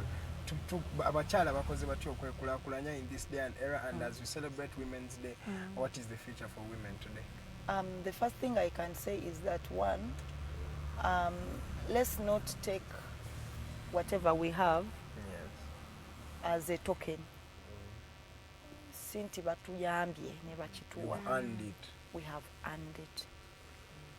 Era, if we have earned it, we should, first of all, in our hearts, appreciate what we have done as we. Not appreciate those that have given us. We have earned it. But tutegeera ekyo, let us understand our strength. Because whenever you understand your strength, you specialize on that. Nomanya nti kino kyensobola era nja kisobolera ddala. Then ekyokusatu, let the men take women as human beings, not less of human beings. And let the women take men as their colleagues, not opponents. Ntinze, I am doing this to prove a point to men. You are not proving a point to men. You are making things better. That is our way forward for me. So ekisookera ddala, let us take things nti buli kye tufunye, buli kye tutuuseeko olwaleero, there is someone who has sacrificed, there is someone who has pushed very hard, there is someone who has worked very hard okulaba nti tutuuse wano. It has not just come. Kati bwe tumala okutegeera ekyo tumanye amaanyi gaffe we gakola ki gali. I want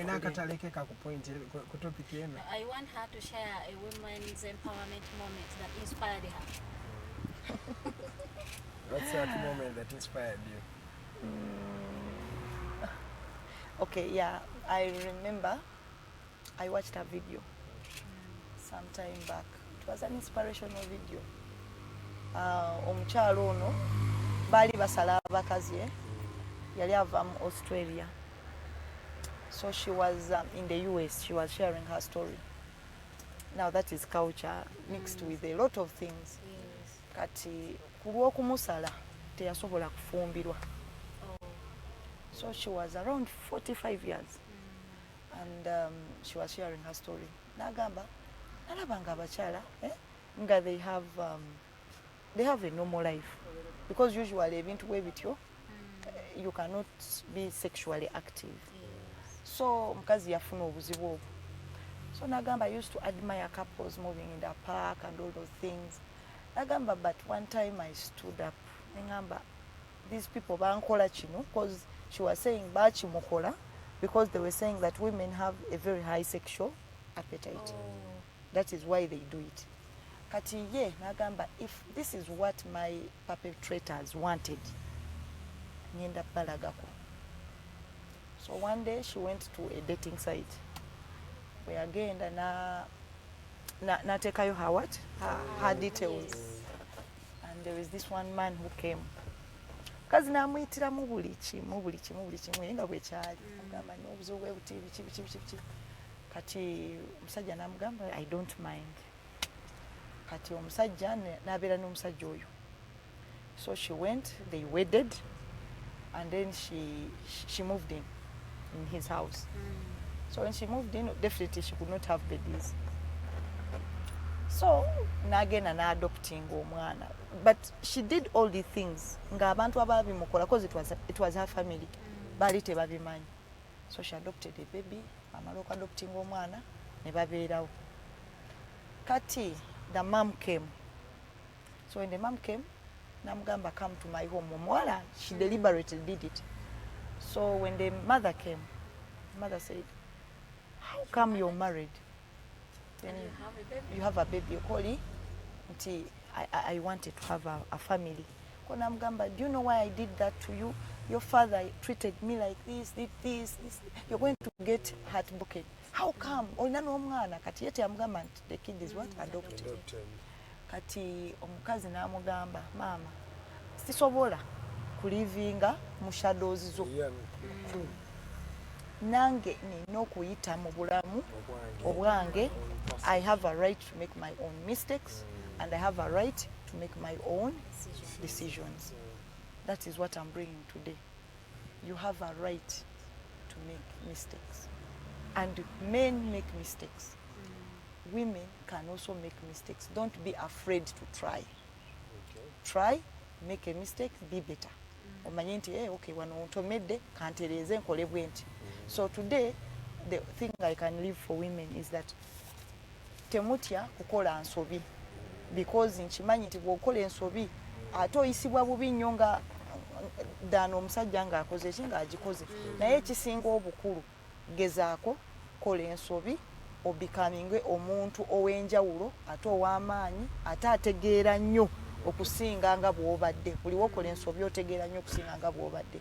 So what is most important, the women should not be afraid of making mistakes because they will be demonized by the world. What is most important is make your own mistakes and become a better person. And don't look at other people's experience, because our life has different scripts. Zerida, who's your role model? Who's your woman role model there out there? Botuna Nogamba. That's the lady for me. UG International Amy. UG Winichiza. Okay. I really like her. And she has really been my role model, not in terms of just admiring, but at least she has tried so much to mentor me, to tambudenyo in different things. We have worked together in many things. And I learn a lot of good things, because what you see on camera is what she is. You know, there is a difference between seeing someone on camera and then also in personality. She's a very heartwarming person. She encourages. So that is one of the people. Then internationally, I think it is Oprah Winfrey. Why do I love her? She's a person who has done a lot of good things. She has inspired a lot of people. With even her story as a woman, I don't know whether you have followed her.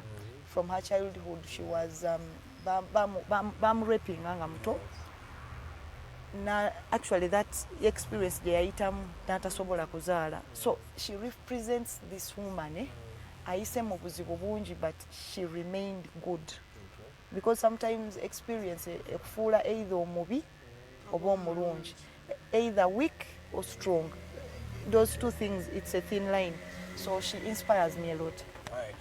Okay, thank you. So by the point of information, all your room is Tambulambu, Oprah Winfrey, no one, and it is Nazikakaza. That is Tambula, that is one guess, I think from weekend or Saturday. Sure. There are those rumors that came out. I watched a video and some woman was defending her, like, okay, she met this boy, was young at 11 years, and she adopted him.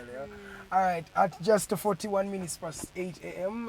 Very good morning, welcome and thank you, sorry for keeping it the Mighty Drive show. My name is Edgar Sakozenze Kandine Farida Bikobere no mukyala Kakayi Zerida. It's a Women's Day tulu antogya n'abakyala nga batunyonnyola biki ebigenda maaso mu life yaabwe okuva ku ssaawa emutwadde bitwodde twogeramu abakyala kati twaga tuyingireko mu politics mu zino eddakiika 18 ezibulayo so katunyonnyola ki ekigenda maaso mu Alliance for National Transformation banaye tetwabalabe mu iPod tetumanyi lwaki kiki ekyagenze maaso abantu babaddeyo nga bayisa obukyayi kyemanyi n'obusente bwayiseemu mpola. By the way, that is something they've talked about, that iPod is mostly about just of us sitting down on a table ne munywamu kachai ne mufunamu ku sente wasting na twaga tunyonyole lwaki Alliance for National Transformation teyabadde mu iPod ya leero.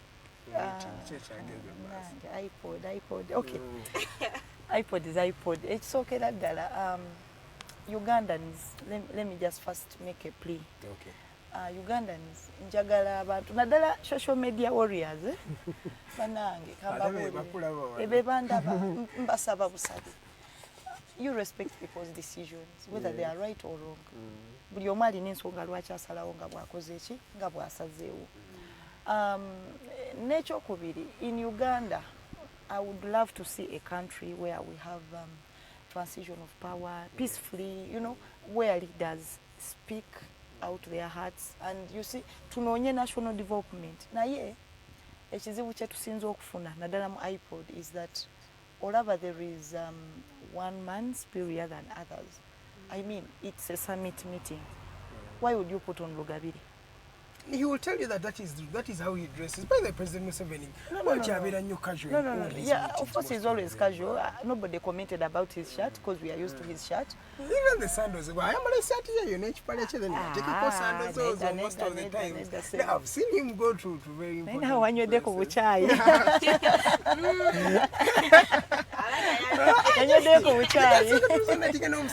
This gentleman, sorry, he's an old man. Yeah. Sometimes also what to mweyoka benefit tugambe president at this school oba tomanya ngabwe mbadde nakatula wano in this seat. The first thing you asked me, why am I putting on black?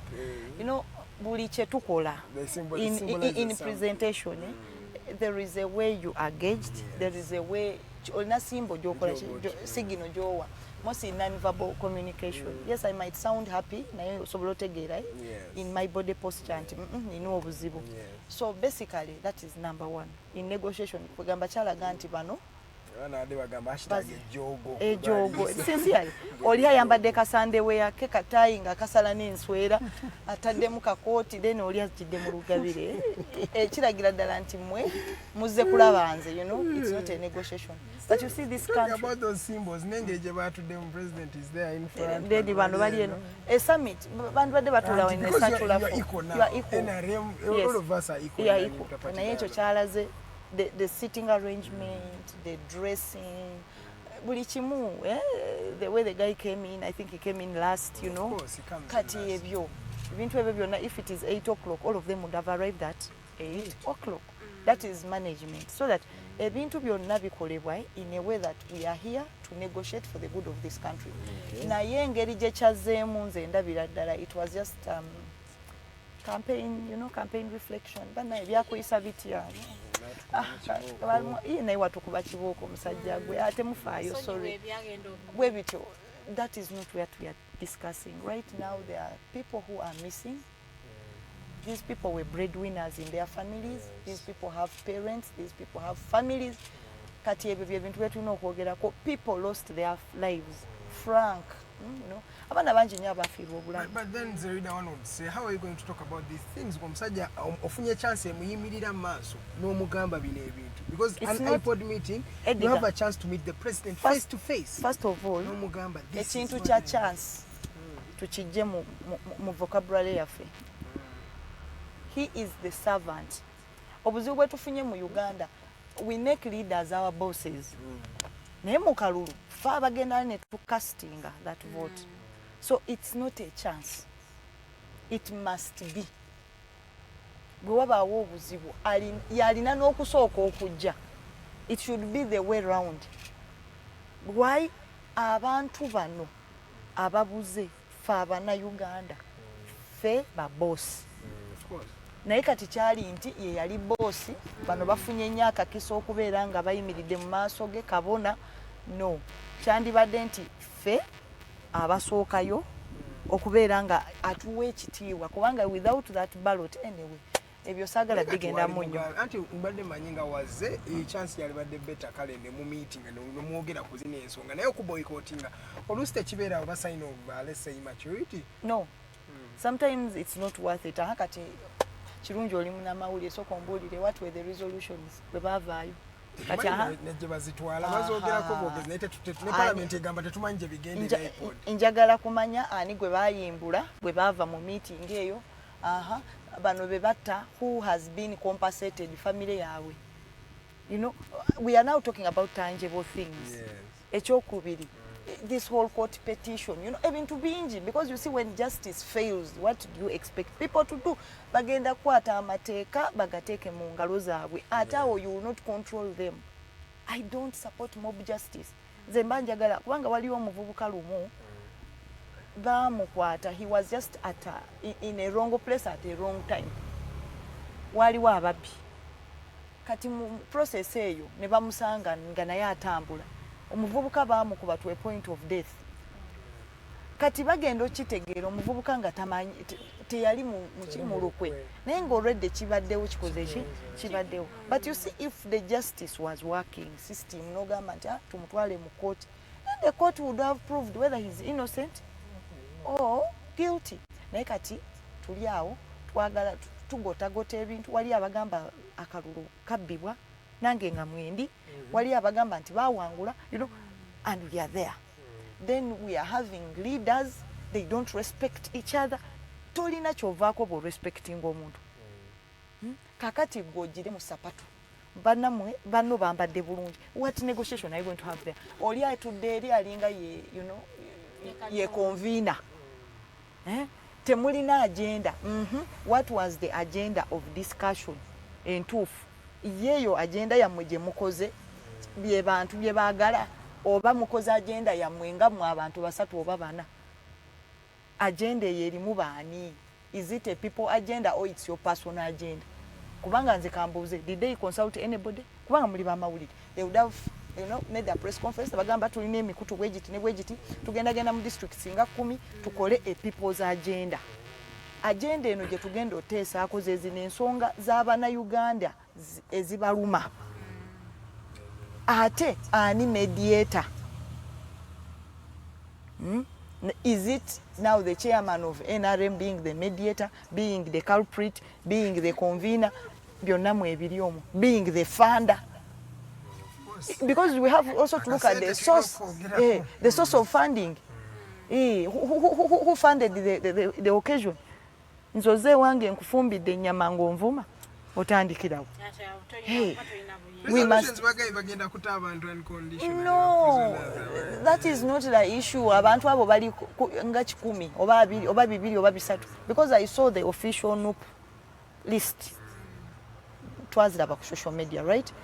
Now, there are those that are unknown, because it's not only NUP that is having missing people. Abantu batandika bawamba from 2001. Even Semogerer's time, there are people who have aged in prison. Naye nga bazze, they are political prisoners. Can we interrogate the depth of that matter? This banaye sagala tutunulie nti the struggle just started in 2020 or 21. Nti only, yes, nti only 300 or some people are missing. People have been missing. Prisoners, Mugume, Anisam, Mugumya. Yes. He's in Congo rotting. Who is talking? Yes, and 5 others. That was in 2016 or 17. Who is speaking about him? Kati, this issue is beyond just 300 or 400 people. These are serious matters. We are looking at constitutional issues where we are having a presidential candidate. He's a president. Ali mu Kampala yatambula aganya abalala okutambula. But he's coming under a guise of saying he's a president. Yogamba bw'obeera president tofuna COVID. We need to look at all these issues. You know, I didn't want to make this show so political in a way that when tandika tetugenda kumala. But what I can say is that if we are to have a national dialogue, there are 4 or 3 things that we need to do. Ekisooka, we need the civic participation. Civic participation means you leaders initiating a conversation in the population. Mufune real issues that are affecting Ugandans that they want you leaders to discuss. That is number 1. 2, we need to look at the question of funding. Ani agenda okiteekamu ssente. So that when all of you come, you are equal. Tewali wagamba nti oli mukama waffe bw'oyogera bw'oti tojja kufuna transport. Oba sijja kunywa chai. Oba kunangira nti gwe lwaki oyogera bw'oti ng'ate nzize kunywa chai. Nze abawadde chayo, nonze abatadde wano anate anogamba nze abawadde oxygen. You know? That is number 2. Number 3, the setting and mediation. Nti ani agenda okutukuba okola bati otukubiriza. Tugenda tuulawa. Tugenda tuula tutya. Kubanga ekololo 1, it has been gazetted for NRM functions and President Museveni. Wali olabye it is a public property. Naye wali olabyeyo any opposition function ebeerayo. All these parties make delegates conferences. It's the president that mandates gwe kozesaawo ng'ogyeko okusaba okwa Pastor Senyonga kwemanyi biyondera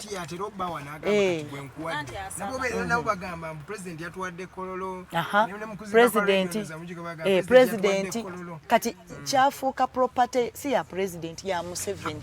Nga tumaliriza njagala osooke tutoge about individualism in this politics. Ate kiri tetusaga tugambe kiri wa Museveni yekka. Kiri ne wammwe, kiri ne wa NUP bonna mubeera n'omuntu oyo nga yekka yakola yalinga deciding kumpi buli kimu. Mbu watali ebintu tebigenda maaso. Kino ekintu tukikyusisa tukyate in fact kyajja kityo okubanga tulina a lot of individualism in this politics. Si mu politics yoka ne mu business. Omuntu omu bw'avaawo the business collapses. Ekisookera ddala, we need to start building teams. Kubanga nze kyendabye mu political parties ezisinga. Sometimes neyange, I don't want to say that my party is you know, it's very clean, but we live in imperfections.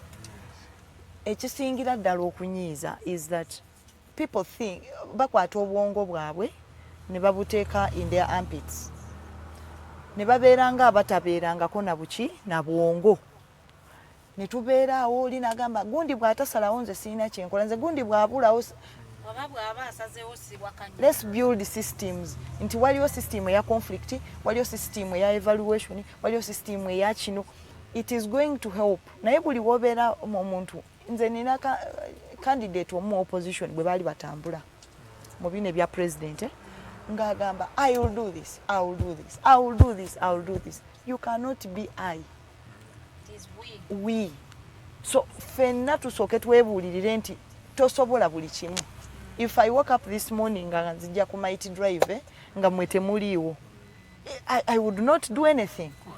Then if I was not there and you were there, it would not happen. So these things need people. Buli omu alina capacity ye. Let us appreciate people with their capacity, with their imperfections. Nobody is perfect. Then tulabe nti working together to get something that is perfect. Your Women's Day message to the people that are viewing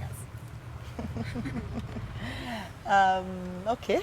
Now, which one should I give them? I have so many. You can summarize them into one. Okay, into one. One of the things that I can say is that yes, women, we are going through a lot of challenges, and mostly young women. You get double suffering. You are a youth, and you are also a woman. So kanofuna walika okubonaabona kw'abavubuka, then ofuna okubonaabona kw'abakyala. Kati byonna n'obigatta awo ne bibeera double.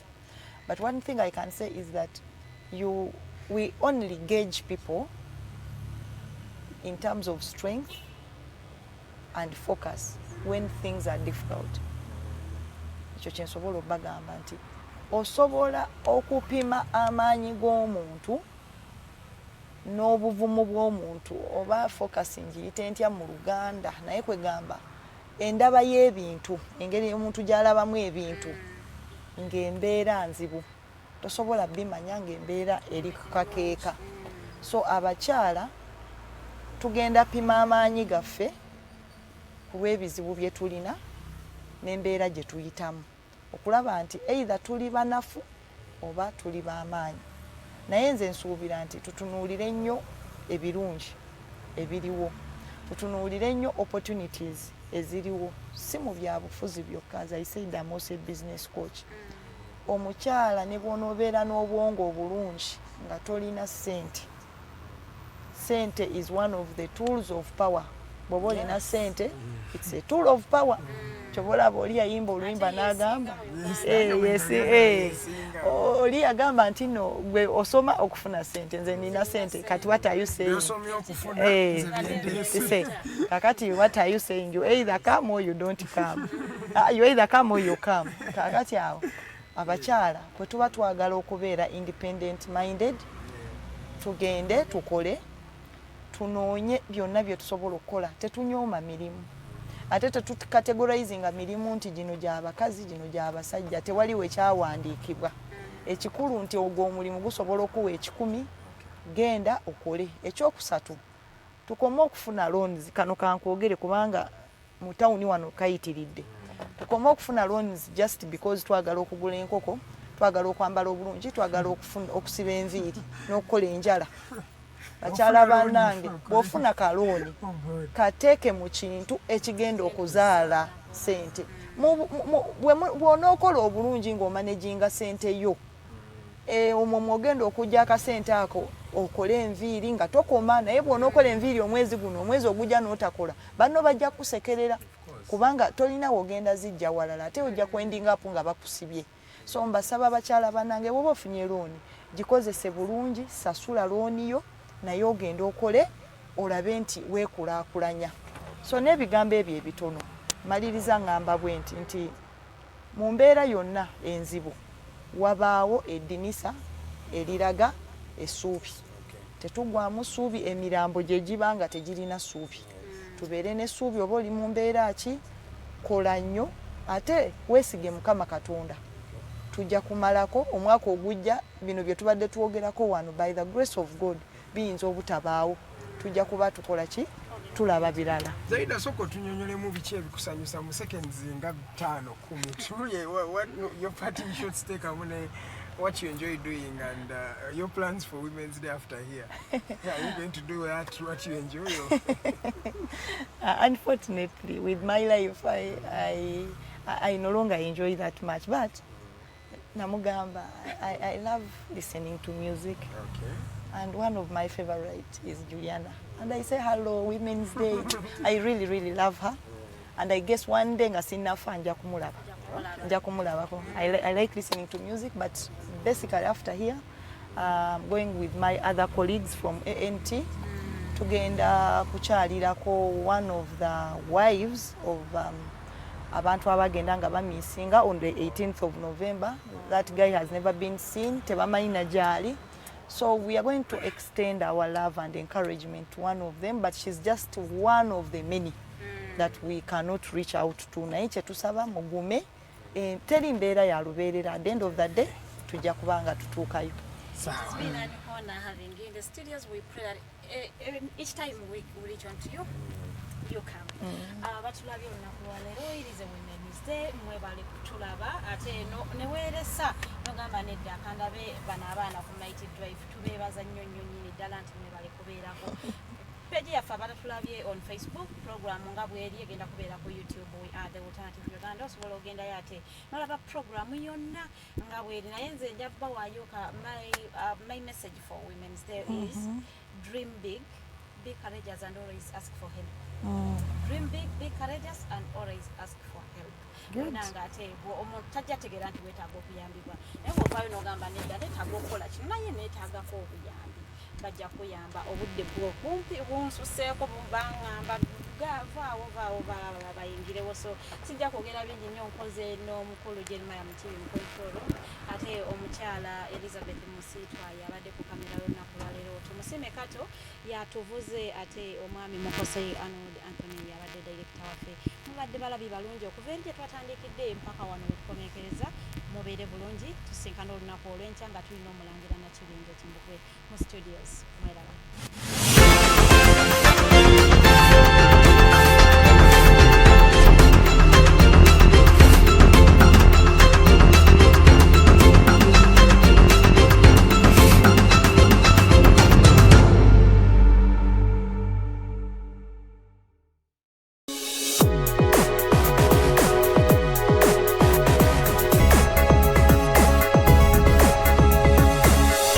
Alternative Dig Talk. Real issues, real talk.